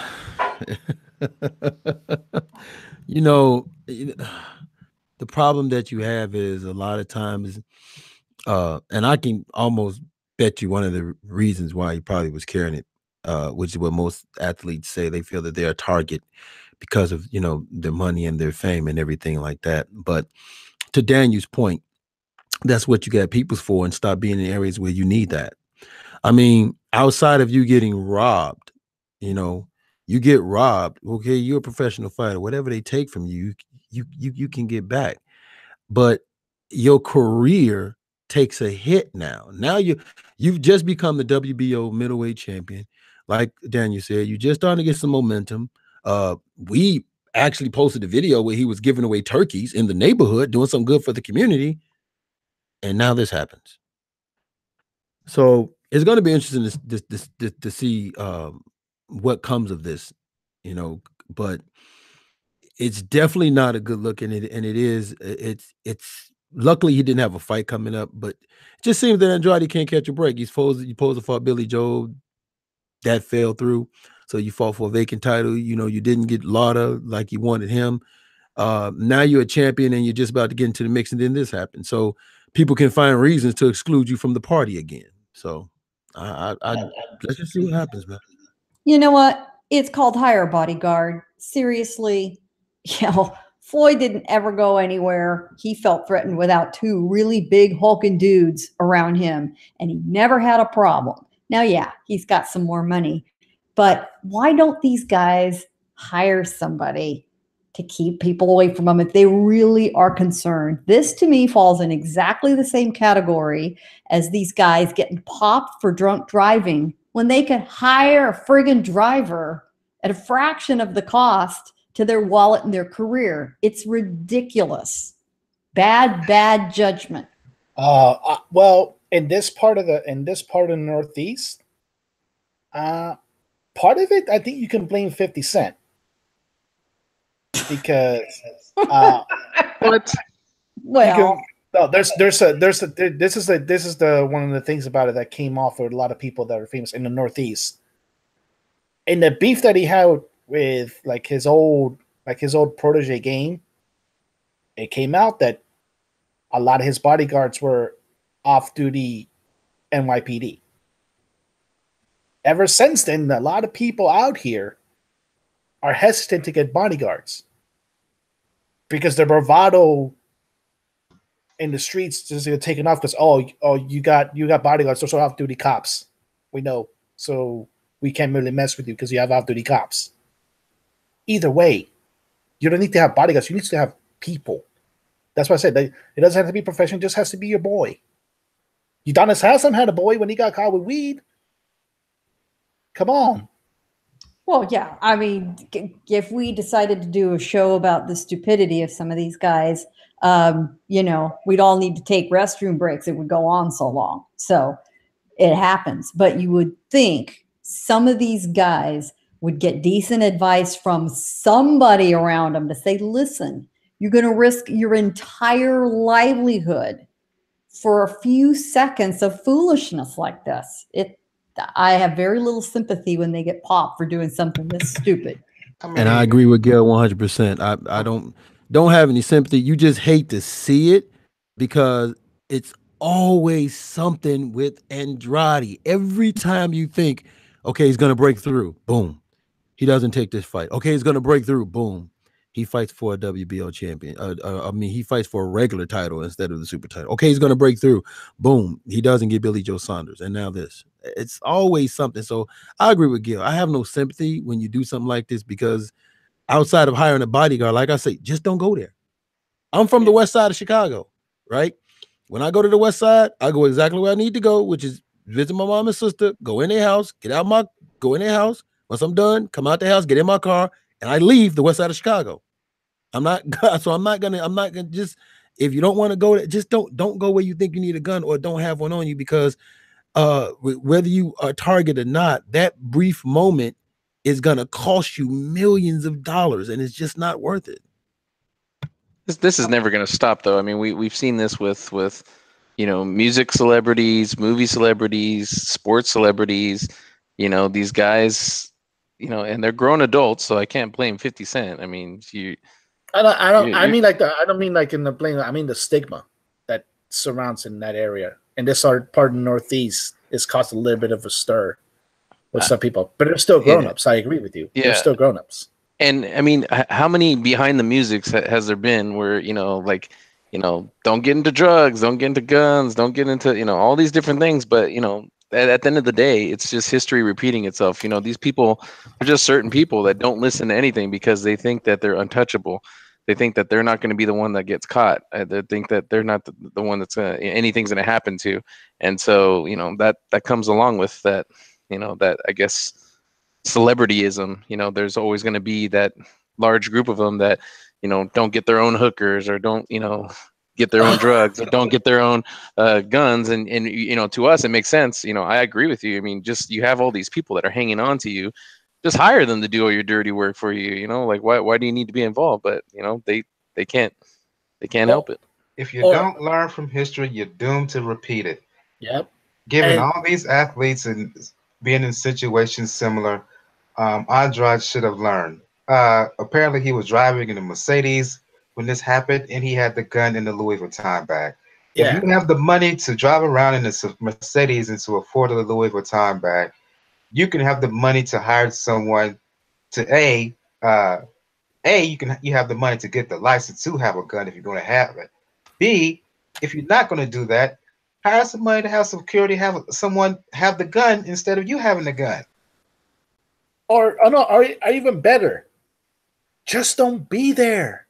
Like, we know you're from the Northeast. We know you're from Rhode Island. We know you're from a part of Rhode Island that's not exactly a safe place to be in. But you know what? You can always move. Like Tyson. Hell, if we're gonna talk about Tyson Fury is doing that now. Like, he realized he had enough crazy people around him in England. He's moving. He's trying to relocate here, where they're not going to let him do as much bullshit. Go somewhere else. Go to Philly. Can't spend the money when you're dead. There you go. Yeah, can't spend money when you're dead. Or you can't spend money when you're dead, or you can't spend money when you're in jail. Because the only money you're going to spend in jail is commissary. So, Yep. When will they learn? What will they learn? Let's get back to more reasonable, thoughtful boxing news, because this was a thoughtless act from Andrade.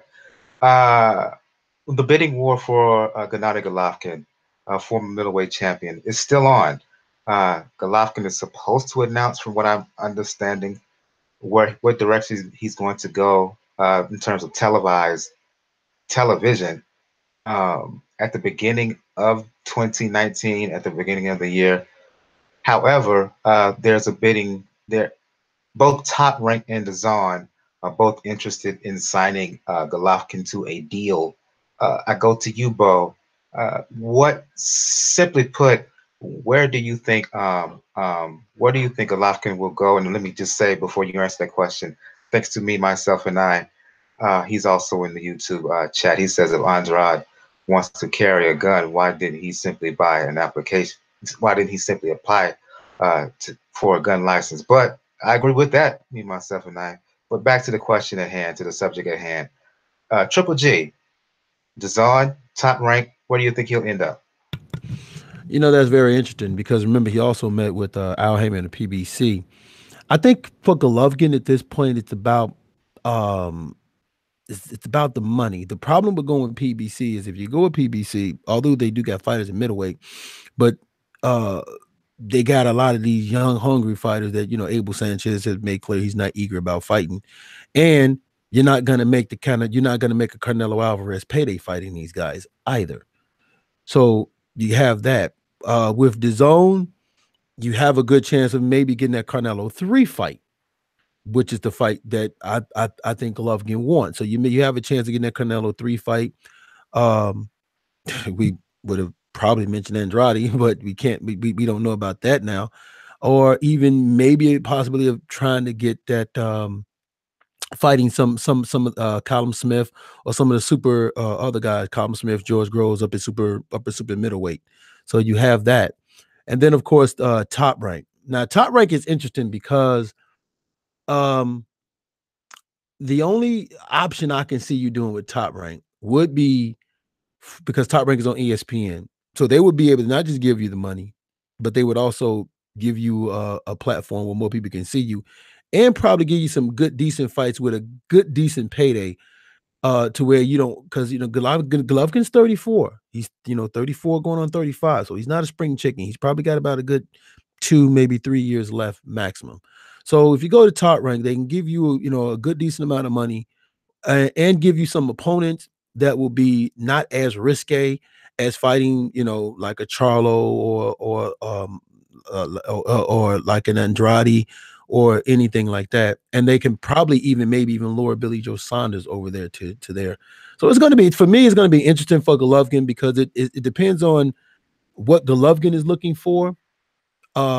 Me personally, I think he would rather go to DAZN because with DAZN you do have some very good fights at super middleweight that they can make for you that can still pay you a lot of money, especially if you make these fights in the UK, and the possibility of luring you over there for another Canelo 3 fight. Gail, Jacob, Daniel, your thoughts? You know, I don't disagree with anything Bo just said. However, another layer to this is that Golovkin has had a very good relationship over the years with ESPN. A lot of his first interviews in the United States were on ESPN. It's an easy trip for him from where he lives in Los Angeles to head over to the studios. They've featured him both on their English language and Spanish language programs. He's very, very comfortable with them. So there's that. And the benefit there comes from aligning himself with ESPN and the platform and Top Rank. If he wants to go up to super middleweight, he'd do better there. So to me, the decision boils down to, is he more comfortable with ESPN, known quantity? He's comfortable fighting perhaps out of the division up to super middleweight. And hey, that's where Canelo's fighting in another week. So that's not out of the realm of possibility that he decides to move up there and then set up that collision course. Or if he really is absolutely the one last thing he wants to do come hell or high water is that third fight, then his hand is forced and he's going to need to consider DAZN. But just because he goes with Top Rank and ESPN's platform doesn't mean a fight with Canelo rematch isn't off the table completely. We don't know how DAZN and ESPN are going to play nice or not nice with each other in the future. So, you know, we'll see. I really think he'll go with ESPN and Top Rank. And Top Rank, Bob Arum and Todd DeBuff have shown that they, in this current environment, are willing to play nice with each other. So we'll see what happens. It's a good position. I mean, this is a good problem for him to have. This is not a bad thing for him. Your thoughts, Jacob and Daniel? All very good points by Bo and Kell. I don't think. First of all, I don't think that just because he goes to DAZN that gives him a chance for the Canelo 3 fight, because Canelo he's getting paid regardless. I mean, he just has to fight the 10 fights. It doesn't say as far as I know, it doesn't say anywhere in his contract that he has to fight specific fights. I mean, he's fighting Fielding, for Christ's sake. So obviously they know. I mean, he basically calls the shots, like who he's going to fight, when he's going to fight, blah, blah, blah. He's going to make that money regardless. So he doesn't need Golovkin anymore, you know, and he knows that. But I do think that DAZN seems to have pretty deep pockets, and they can probably offer him some type of package, and then maybe he can be at super middleweight. You know, I know he was talking about a fight with Smith. You know, and I think they can set that up because they're. I think Smith is with DAZN, or I know they have the boxing super series, or they have that. They're showing those fights. So, but you know, I guess, you know, he could go to ESPN. He could go to PBC. I think Bo is right that he is looking for money. I mean, he's obviously at the end of his career. I think his best days have passed him. I actually think he does loses that Smith fight if he gets it. But you know, that's for another show. Daniel, your thoughts? It's an interesting dynamic in either way that he goes. Like I say, if you go to ESPN Plus, not only can you get Murata, or Brandt, because, like I said, both of them are now assigned to Top Rank. And we know that the plan was for Murata to get the shot against Golovkin should he have won. There's also the fact that if he gets his shit together, like we mentioned somebody before, if he gets his shit together, Billy Joe Saunders opens up a possibility because ESPN has a good relationship with Frank Warner. And they could easily try to make that fight there if it's on ESPN. If it's on the zone, obviously the target then is Canelo. Then you could try to fight Callum. You can, like I said, we don't know what the situation is going to wind up with Andrade in that area. But like I said, it opens that avenue. And if you go PBC, it gets very interesting. Okay, you can fight guys you had before, like Wade and Monroe. But then there's the fight that people have wanted to see you fight before. And it feels like Abel Sanchez has put the roadblocks in stopping, and that's Jamal Charlo. It all depends on how much money they're willing to give Golovkin, because obviously, like Jacob's right, he's at the tail end of his career. We don't mean like he's old. We don't mean like he doesn't have it anymore. Like, he's still a good fighter, but it's just not. You can't see him, I think, fighting more than 2 years after this. Right. I'm not sure where he's going to end up. I'm leaning towards the zone. Only thing I know is with Golovkin, they're going to have to shell out a lot of money, because at this point, yeah, I know he wants the Canelo fight, a third fight with him, but he also wants the cash, the dollar, because he went so long. He really went his prime, I would argue, without really getting paid. And now that he's near the tail end of his career, he wants as much as he can, and I can't blame him for that. I'm leaning towards him signing with DAZN, but who knows? Who knows? Because he doesn't necessarily. It's not in his hands whether he gets the Canelo fight. Canelo's the cash cow. He's a diva right now, so he fought him twice. It's not set in stone that Canelo fight him again. So he could fight a fight with Danny Jacobs, for instance, or some of the super middleweights that DAZN has. But in the end of the day, cash rules, to quote Wu-Tang.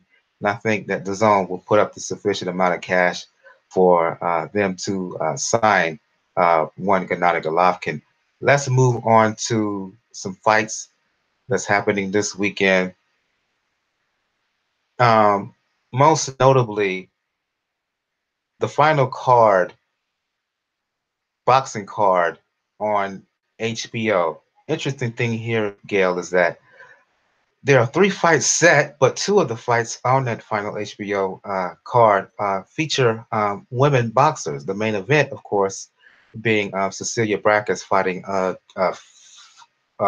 fighter by the name of Lopez. Found some video on Lopez. Decent lady in the ring fighting, but I don't think she has enough skill-wise or speed-wise for Braekhus. But here's the interesting thing. Given what many saw from Braekhus last time out against Reese, getting put down, getting buzzed, the question is now, at age, I think she's 36, I think, Braekhus. She's in the mid-30s. Given how long she's been a champion. Beautiful 36. Yeah, you're right. And I think Bo will co-sign that all day, every day, and twice on Sunday.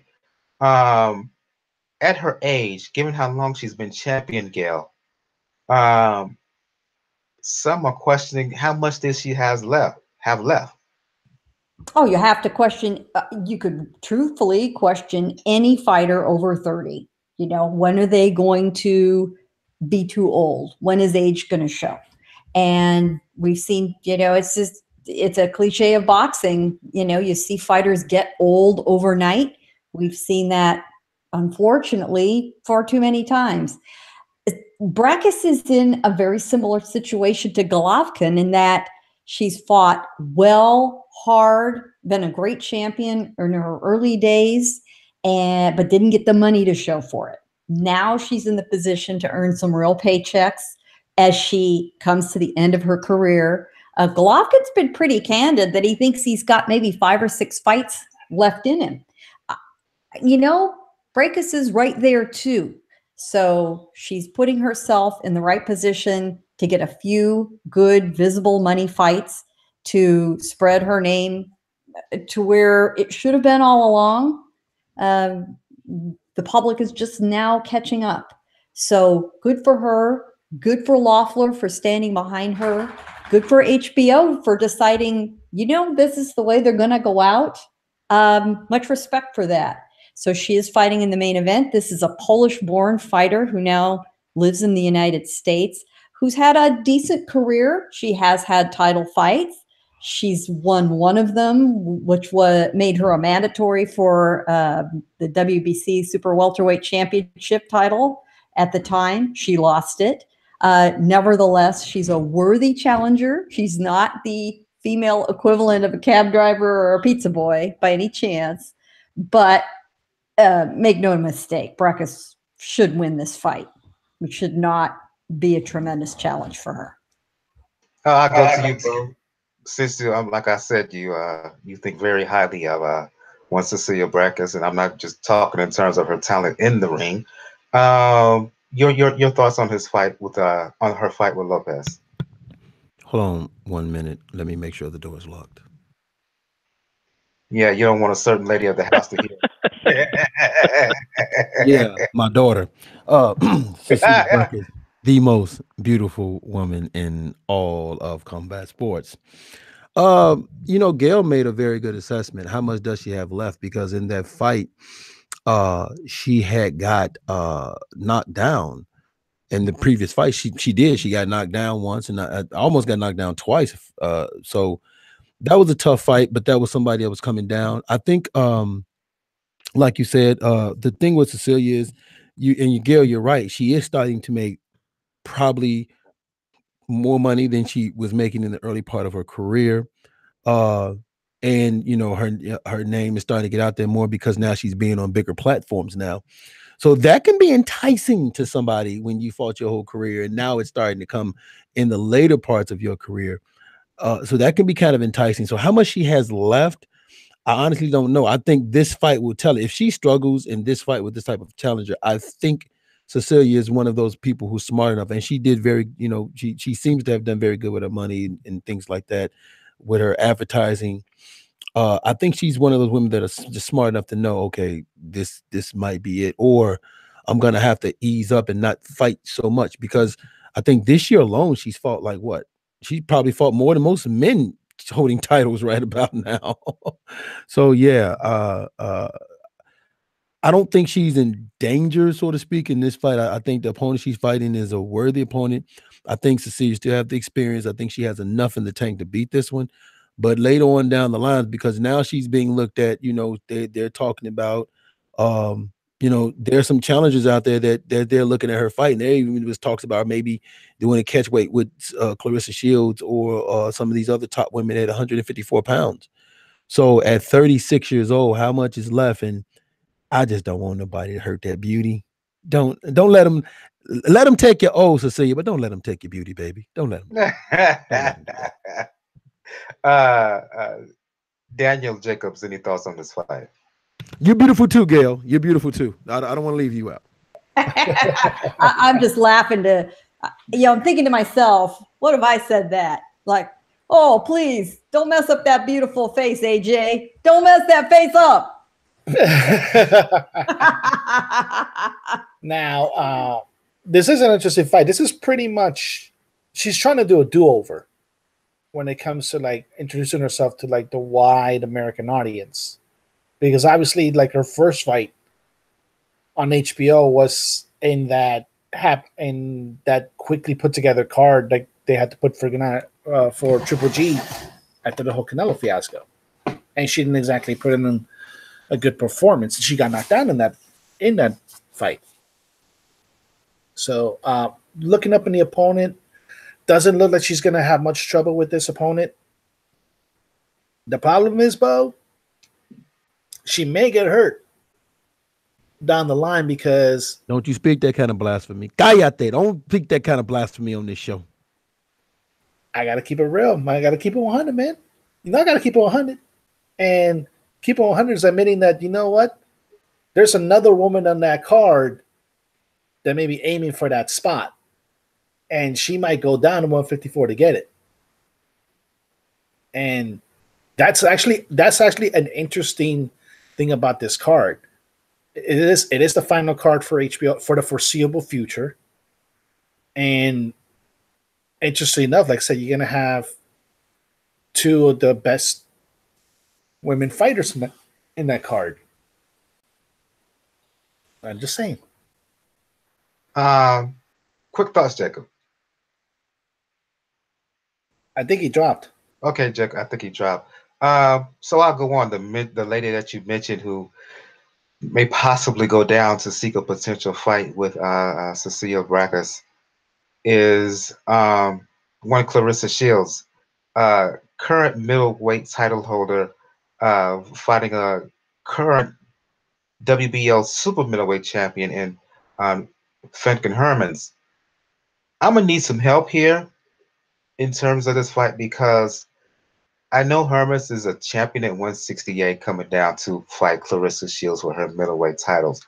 The problem is I have scoured all over YouTube, all over Daily Motion.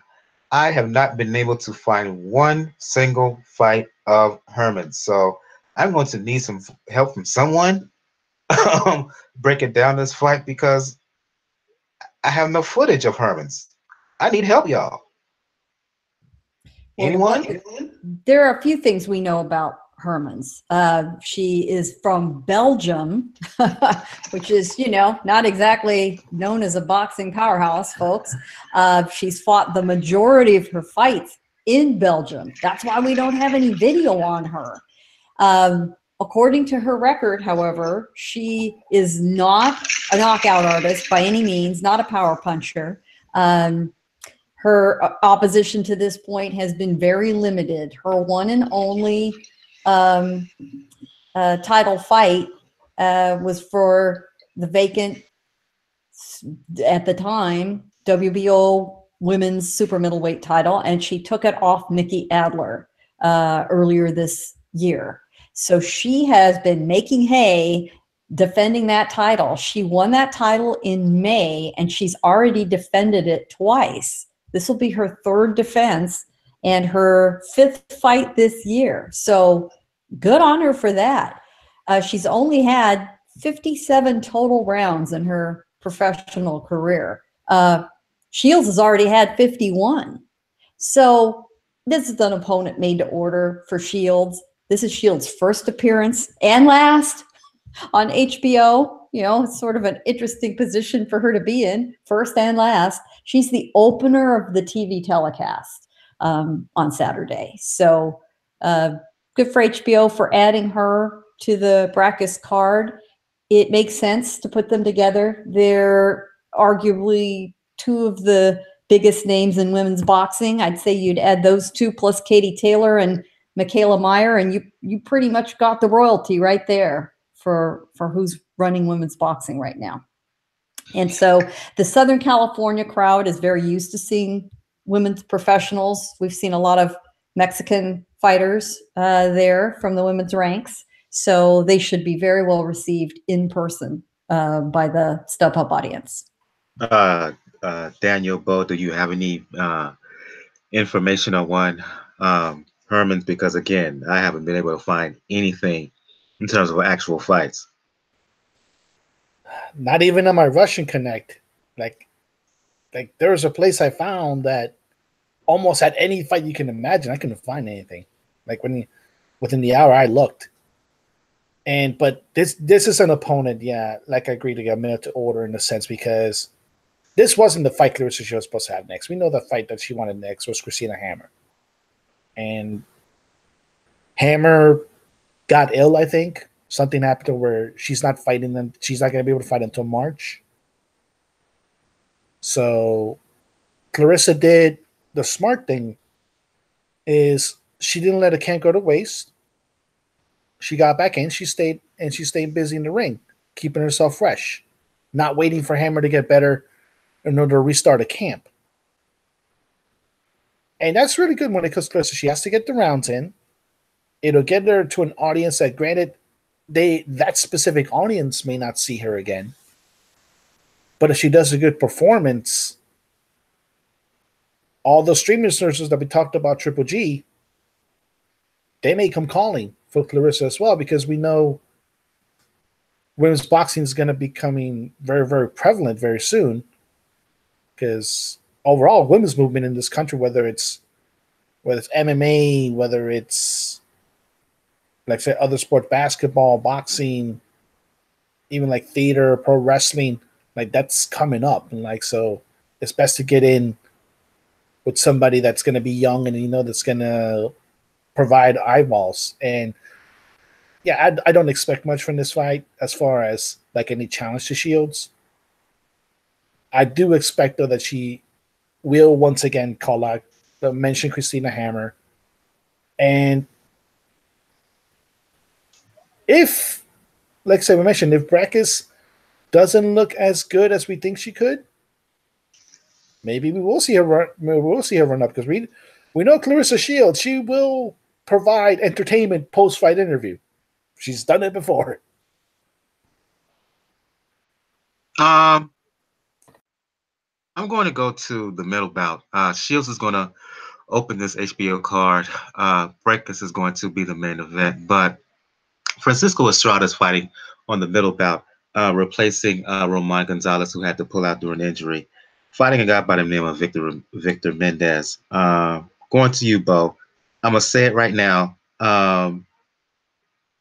Don't be surprised if Mendez gives Estrada a really good fight.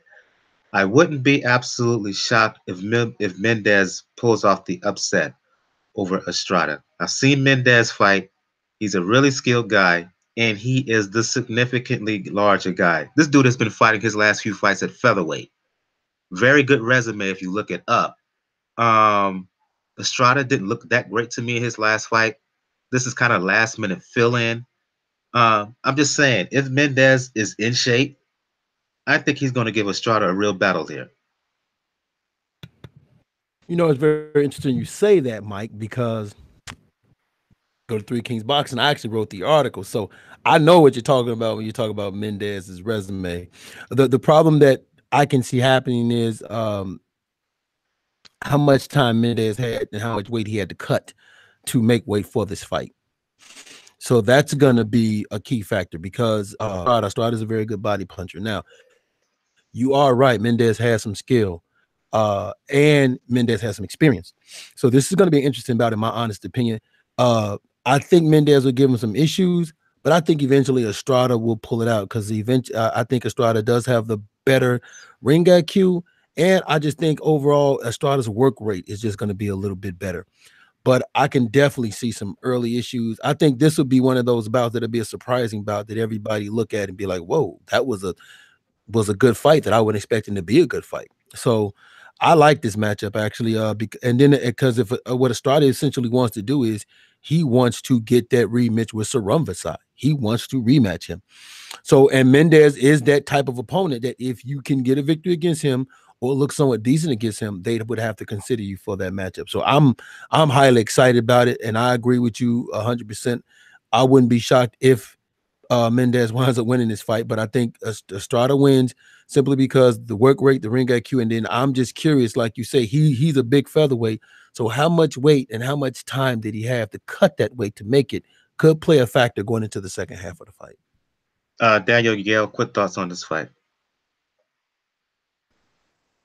And this fight is going to be an interesting dynamic to look into when it comes to this fight, because the last fight that Estrada had, like, so in Superfly 3, a lot of people didn't think he didn't look good, but I think a lot of it was because it was frustration, because he believed that in that fight that was going to be Run Vasyl. And when that didn't happen, he didn't really show up. I think he understands now that he has to force the issue when it comes to fighting Run Vasyl. And He has to make a good performance. Mendez is a good enough opponent where you can do it. Obviously, they say it's going to be a drastic weight cut coming into it. That's because that's actually 11 pounds, and 11 pounds at that size is not a joke. So I would see him probably put on a good performance because he knows at the end he's going to want to fight. Like I say, he's going to want to run Vasyl. And he knows that the only way to do it is to force the issue. To have run Vasyl, okay, you can fight as much as you want as a Thailand, but then that means after the title, you just want it to hide. And granted, like, we know the story of Run Vasyl. We know how he technically was screwed out of the title by way of a cut. So we understand that he got screwed out of it, and now he's looking to do a similar thing now to Estrada, and I think Estrada's going to try to prove a point in that fight. Go to your thoughts on this fight, and then let me say this fight is going to be happening. This card is going to be happening in Stud Hub. You will be at ringside in attendance. I absolutely will. You know, that place should be full. This is HBO Boxing's last card in 45 years. Yeah, that's a long run. Everybody should be there to see him out, see this card. Tickets are cheap. StubHub's a great place to sit. Southern Californians, yeah, I get it. Y'all pusses as far as the weather goes. I'm first in line as far as that's concerned. Bundle up and get out there, for goodness sakes. You got a week to buy tickets. I think this will be a fun, competitive fight for the fans who may not be quite as enthusiastic about women's boxing as some of the rest of us. Estrada and Mendez will give them a good time. It's good old-fashioned Mexican on Mexican violence. They're going to stand right in front of each other. Those are the kind of fights that, you know, generate a lot of the magic that happens at StubHub. I mean, this could be a late-minute candidate for Fight of the Year. You never know. Mendez has faced fairly limited opposition. In fact, to me, the most interesting name on his resume, back in 2014, he lost to Luis Nery. Yeah. So this is only his second fight outside Mexico. And the only other fight he ever had outside Mexico was in the Philippines. So he's smart to take this fight. It's great visibility for him. I mean, who the heck outside of the complete boxing nerd kingdom has ever heard of this guy? He's going to get national exposure in the United States. Even in a loss, he can benefit with a really good accounting of himself. So smart for him to step up despite the weight issues he's going to have in taking this fight. There is also one off-card fight I want to mention. Although you're not going to be able to see it, hopefully there'll be some YouTube pop-up of this fight. And Jacob's going to know who I'm talking about. There is one other women's fight. It's the last fight before the TV fights. It's Australian Louisa Houghton facing an opponent named Lorraine Villalobos. Louisa Houghton goes by the nickname Bang Bang Lulu. She is a women's minimum weight fighter, and she appeared on the Superfly 3 card on the undercard. And Superfly 3 wasn't exactly the greatest entry in that series. She and her then opponent, Brenda Flores, absolutely stole the show that night. And Tom Loeffler was smart enough to bring her back to be on this card. She was a lot of fun at the final news conference. We should get another good show out of her. Indeed. Let's move on to NYC.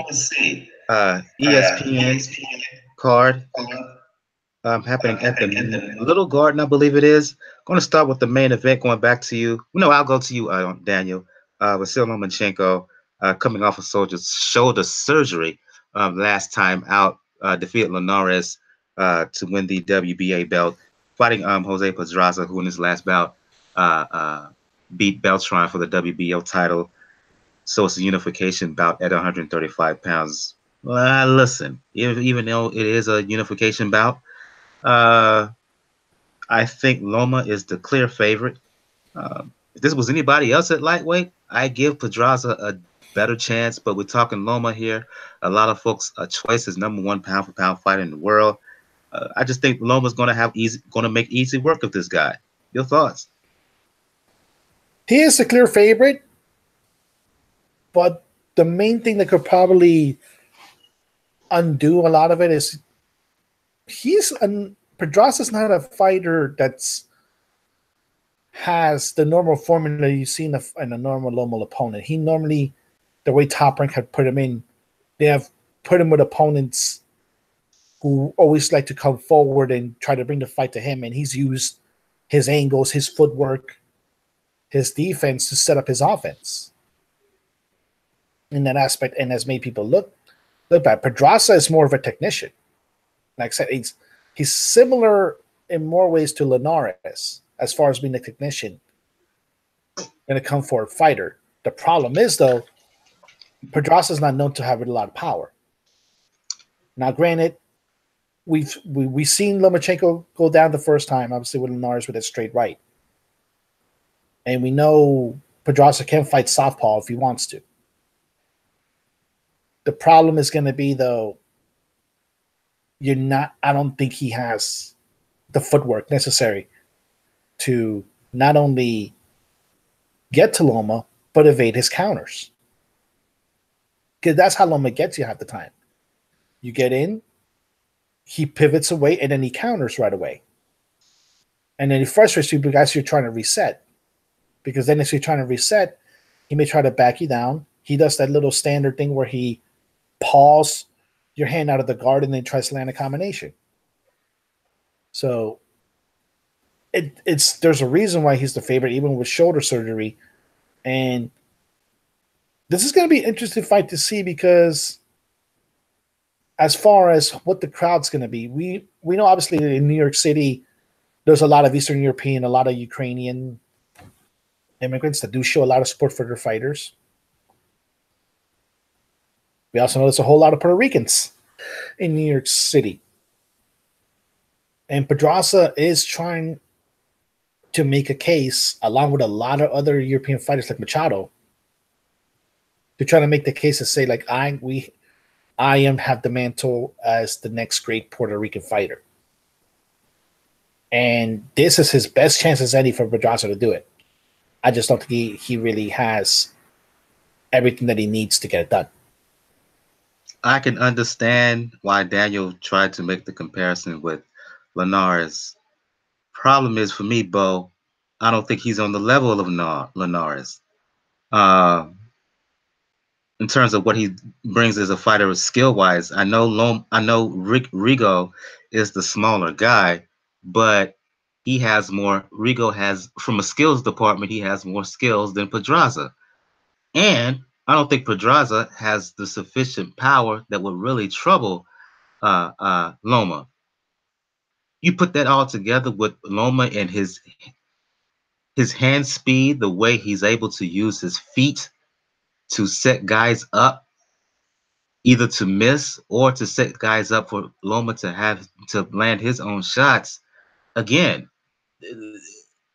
a daunting task for Pedraza, which I don't a real puzzle for him to solve. And I just don't see Pedraza being able to solve that puzzle that is Vasyl Lomachenko. Oh man, look, this is the thing. I think you guys are clearly seriously underrating Jose Pedraza. You look at the way Jose Pedraza got his life back on track. You look at the way he beat Beltran. He beat Beltran like, the dude had something that belonged to him, which it was the title. So I'm looking at this fight. I'm looking at the experience factor of Pedraza. I'm looking at Pedraza's athleticism. I'm looking at Pedraza's his willingness, his drive, his competitiveness, man. And he's going into this fight fighting probably Vasyl Lomachenko, who's coming off a shoulder surgery that could be exposed. I mean, we don't know how good that shoulder is. Vasyl Lomachenko could be overhyped and overrated. Right now, let me give you a serious breakdown. Listen, Vasyl Lomachenko, even with the shoulder, we saw that even in the Linares fight. there's so many other tools that he has. He can beat you. But the biggest thing for me, and this is going to be short, is that Pedraza had trouble with Tank Davis dealing with his athleticism. Now, Vasyl Lomachenko is just as athletic, if not more, than Gervonta Davis. The difference, he puts his punches together better than Gervonta Davis. So if that gave you issues, which is Gervonta Davis' athleticism and movement, then Vasyl Lomachenko stuff is just going to dazzle you, because not only can he get you with the footwork and, like you said, the pivots, it's the counters, the leads, and the fact that the punches, that the angles that the punches are coming from. Vasyl doesn't give you a chance to reset. When you're resetting with Vasyl, he's punching at you, right? So yeah, I agree with you wholeheartedly, man. He's the heavy favorite, and that's the reason why he's the heavy favorite. I think Pedraza will have moments, but no, I think Lomachenko wins this fight by knockout. If anywhere between, I'm gonna say anywhere between the 5th and the 7th round. Your breakdown, Kell. Yeah, once again, this is a showcase fight. This is just to remind everybody who's really in charge of boxing, who's at the top of the food chain before the end of the year, probably to remind folks making their top 10 lists, their pound for pound lists. Don't forget me. Don't forget Loma. I'm right here. Let's remember who Pedraza last beat. Not exactly the same kind of challenge. And no, he is not Jorge Linares. So Lomachenko, I do think he'll put up a good effort. Everybody's always got a chance, but he's got barely a chance. Lomachenko has already said, listen, I've watched this guy and he reminds me of Mariaga, and I'm going to do the same thing to him that I did to Mariaga. And if Lomachenko gets another no-moss performance out of Pedraza, which I don't think will happen, but we didn't think that was going to happen with a lot of the guys who have said no moss to him, that is going to leave quite the impression ending the 2018 boxing year if he can do that. And he'll absolutely go for it if he can. Speaking of 2018, we got to talk behind the scenes, each of one of us, in terms of time and day for 2018 year and recap. One more fight I'm going to talk about before we start to shut things down. This is just for everybody who wants to chime in. On the undercard of Loma and Pedraza, you're going to have Isaac Dogboe, who's made quite a splash on the boxing scene this year. He's going to fight a guy by the name of Navarrette. And again, I'm just going to put it out here. Do I think Navarrette will beat Dogboe? No. But he's going to make this fun while this fight lasts. Someone's getting knocked out. Navarrette, he comes forward. He's the taller guy, and he brings power in both hands. I just don't think he's disciplined enough in terms of his technique to deal with the likes of Dogboe, who's faced power before. We don't know how many power punches Navarrette has faced. But again, and just for anybody who wants to comment, this is going to be a fun fight while it lasts. Yes, it is. But here's the thing, Mike. I like these matchups they put Dogboe in, because what you're doing is you're putting him in matchups where he can shine, he can look good. And remember now, he's signed to Top Rank now, so Bob Arum has some investment in him, so he wants him to look good.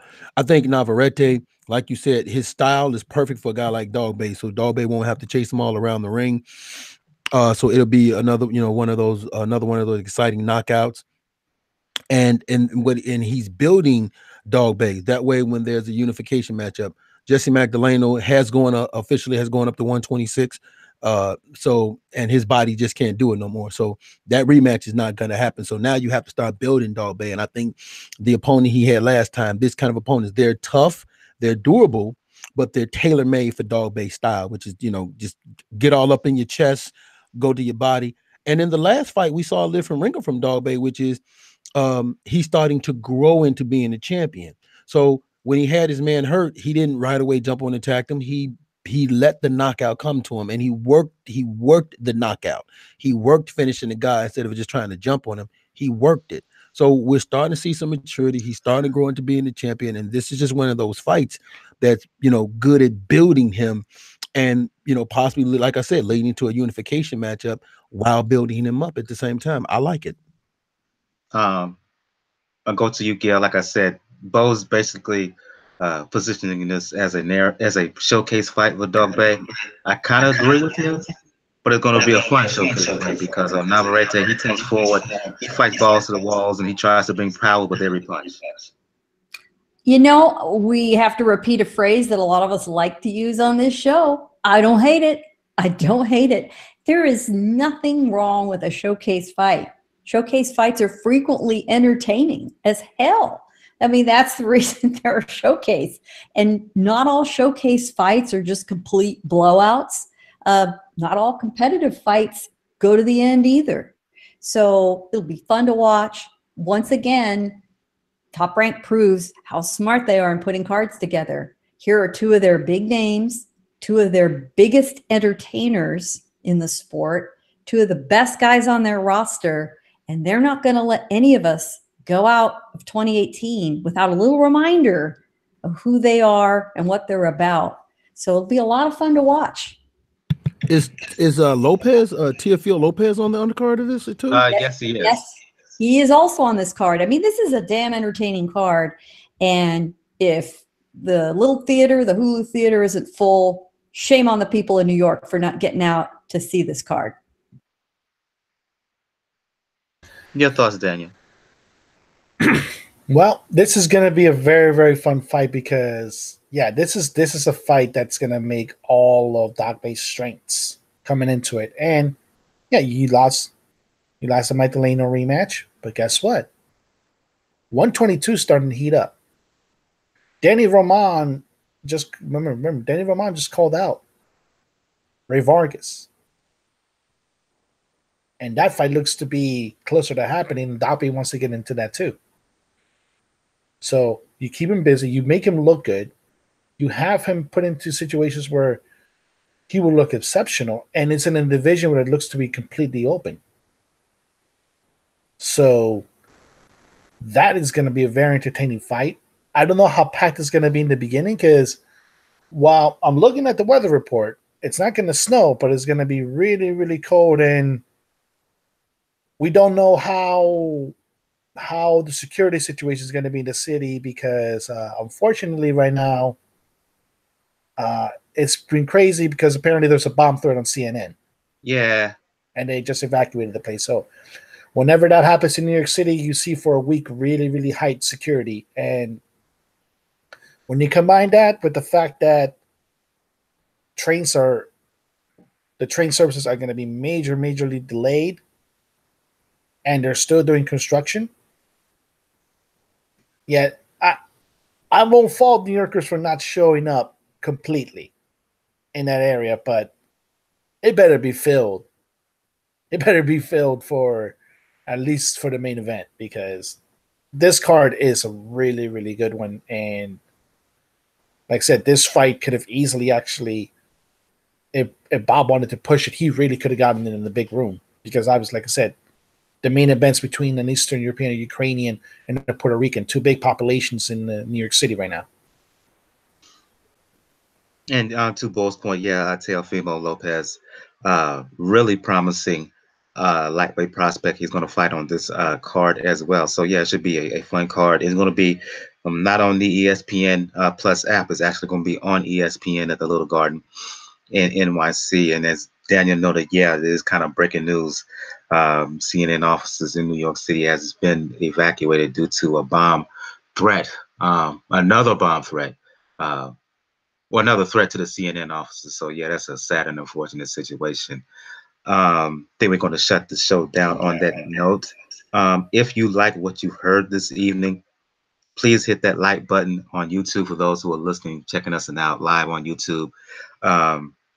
Hit that like button, hit that subscribe button. Make sure to subscribe to the show. And as I said at the beginning of the show, most things aren't free, including production of podcasts. So there is a donate button if you check out Pound for Pound Boxer Report blog, P4P Boxing Report .wordpress.com.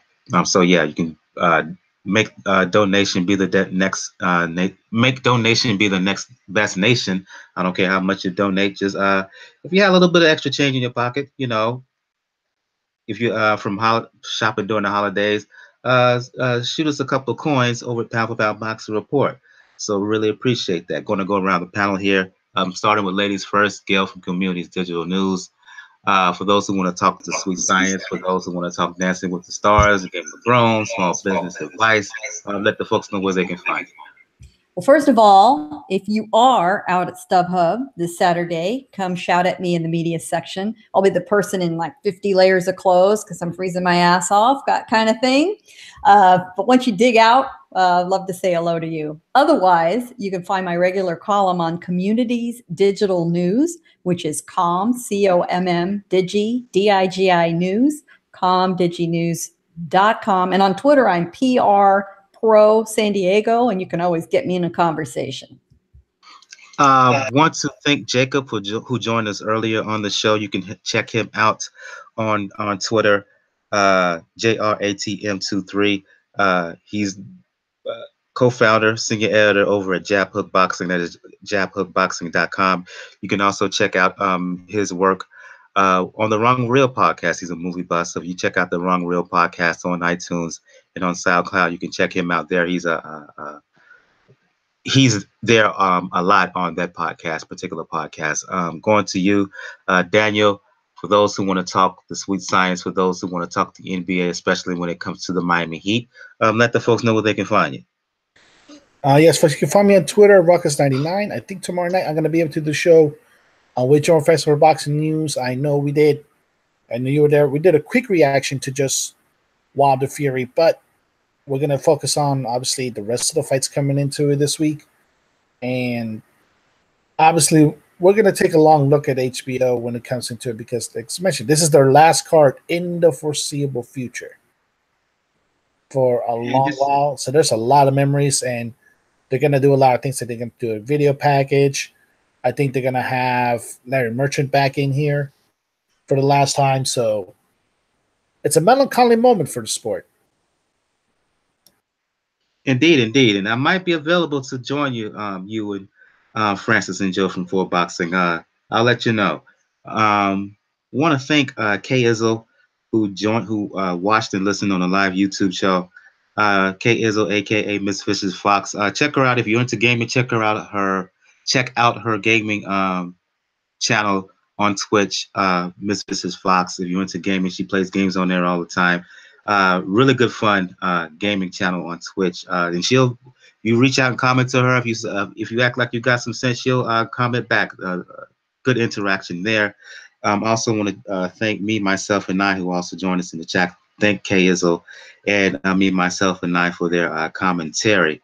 Last but not least, on tonight's show, both from Truth and Facts About Sports, also a contributor for Three Kings Boxing, like yours truly.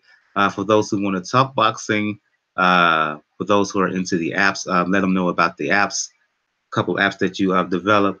For folks who want to hit you up, Bo, let them know where they can find you. You can find me with what was supposed to have been some spaghetti that got dumped into my lap because I didn't ask correctly. Why do I think that your daughter had a role in doing that? Yeah, this 18-year-old starting to spread her wings a little bit. I don't know what to do. But you can, of course, like my man said, you can find me every morning at 8 o'clock. Me and the Prodigy, the editor-in-chief of Three Kings Boxing. We do a show every morning at 8 o'clock. We're probably going to go tomorrow at 7, so you can find me there. And, of course, you can always find me right here on Pound for Pound Boxing, joined by a very good panel. Shout out to Daniel. Daniel left because he knew if he was going to try to correct me one more time, he was going to catch it. He was going to catch that old man strength. So shout out to Daniel. Shout out to Gus, who won some money on the Wilder and Fury fight. Shout out to Gus for that right there. Shout out to him. And man, I just love being here, love talking boxing. You can hit me up on Facebook. You can also follow me on Instagram at truth_factbox1. And me and my daughter, we are going to be back with some skits. And so don't worry about that. Also, shout out to Gail, who her articles, who watched me go live one day on Next Level Boxing and joined the conversation. So shout out to Gail for that. And man, if you love the sport of boxing, this is the place to be. Three Kings Boxing, Truth and Fact Sports Talk, Daniel's channel, Communities Digital News. I hope I got that right. And Pound for Pound Boxing Report. And Daniel, I would like to be on there also as well, man. Just let me know. All right, just everybody let me know when times, and we'll be good. Yeah, and we've been talking about this, Bo and I, but on his channel, we do have to have some time to talk college football with bowl season happening, as well as the college football playoff. We got to set up a time and date for that. And you mentioned how Gus won Alabama Roll Tide. Yeah, I'm a Clemson Tiger fan. If they get to the final, I'm not saying they're going to beat Alabama, but just watch out. They're the only team that can beat Bama, in my opinion. Yeah. You mentioned how Gus won big in boxing. Give a shout out to also Joe from 4 Boxing News. He placed a bet on the fight being a draw. And let's just say he won and won big over the weekend. So shout out to Joe from 4 Boxing News. For those who want to I know a good divorce attorney, Joe. Yeah. Hey, I just have to shout out and speak up for one more person. Ring TV, ringtv.com. They did their preview of Wilder Fury. A lot of experts. One and only one person in the boxing business called for a draw in print ahead of the fight. And that was the one and only, and you know and love her, Bo, Jolie Mazzone, matchmaker for main events, called it a draw. Yep, I can see that. Well, if we're gonna get a shout out, we're gonna give a shout out to the good friend of program, Scorsese, because we talked about the Adonis Stevenson situation. We know he was as big of an Adonis Stevenson fan as you can be, and he did take the situation pretty lightly. Just keep your head up, man. Everybody, if you look at all the videos, WBC's pretty much got all their champions and their former champions putting out messages of support. Like, everything will be all right, man. Yeah, I'm glad you mentioned that. Due credit, because both Badu Jack and Chad Dawson together recorded a message wishing him well. You know, that speaks very well for both of those guys. And so did Gennady Golovkin. He posted a video, I think earlier today as well. So the boxing community has really come in mass in support and thoughts and prayers to, again, Adonis Stevenson, and hope things get better for him, no matter what you thought about him prior to this fight. Again, you don't want that kind of thing happening to him. You don't want anybody in the sport to be seriously injured in that way. I can't stress that enough. For those who want to follow me, we'll talk boxing or music or fitness or anything of that nature. You know what it is on Twitter, Brother JR, at Brother JR76. And again, Pound for Pound Boxing Report, all information, just go to the blog page, P4P Boxing Report, .wordpress.com. On the next episode, we will do a recap of the final HBO show. Braekhus, Lopez, Claressa, Shields, Hermans, Juan Francisco Estrada, Victor Mendez, as well as the Lomachenko fight with Pedraza, unification bout at lightweight, Dogboe and Navarrette. Also do a preview of, let me get it up right quick, the fights right quick that's happening on the 15th. Give me a quick, well, on the 14th, Zerto Ramirez, he's going to fight his rematch with Jesse Hart. Don't be surprised if Hart wins that fight. I'll just put that out there. They're going to fight a rematch in Texas on the 14th. On the 15th, Canelo Alvarez returns to the ring against Rocky Fielding. Also on the undercard of that, Tevin Farmer, he's going to fight. Quick return to the ring after his impressive show. On the 20th, he's going to fight Fonseca. David Lemieux fighting Toriano Johnson on that card. Katie Taylor, she's defending her lightweight titles Very good fight against Eva Wallstrom. Maybe her best opponent yet. So we're going to talk about all of those fights. Yeah, I'm going to talk about all those fights. There's a fight down at flyweights. The lock-in, LeBron, going to happen in the Ukraine. Also, one more fight this weekend. Kell Brook is returning to the ring. He's going to be fighting in the UK. So we may talk about that fight as well this weekend. He's going to be fighting a guy by the name of Zerafa. We may do a recap of that. Just didn't have enough time to talk about it tonight because we're running a bit over. So yeah, for Gail from Communities Digital News, from Jacob, who joined us earlier from the show, Jacob from Jab Hook, Daniel from The Inscriber, both from Truth and Facts from Truth and Facts Sports Talk. I am your host, Michael. Episode 231, Pound for Pound Box Report. Again, thank K Izzo, aka Miss Vicious Fox, me, myself, and I for joining us live. The YouTube show, YouTube chat. Again, episode 231, Pound for Pound Box Report. For Gail, Jacob, Daniel, Bo, I'm your host, Michael. We will see you next time. Everyone have a good evening. Good night.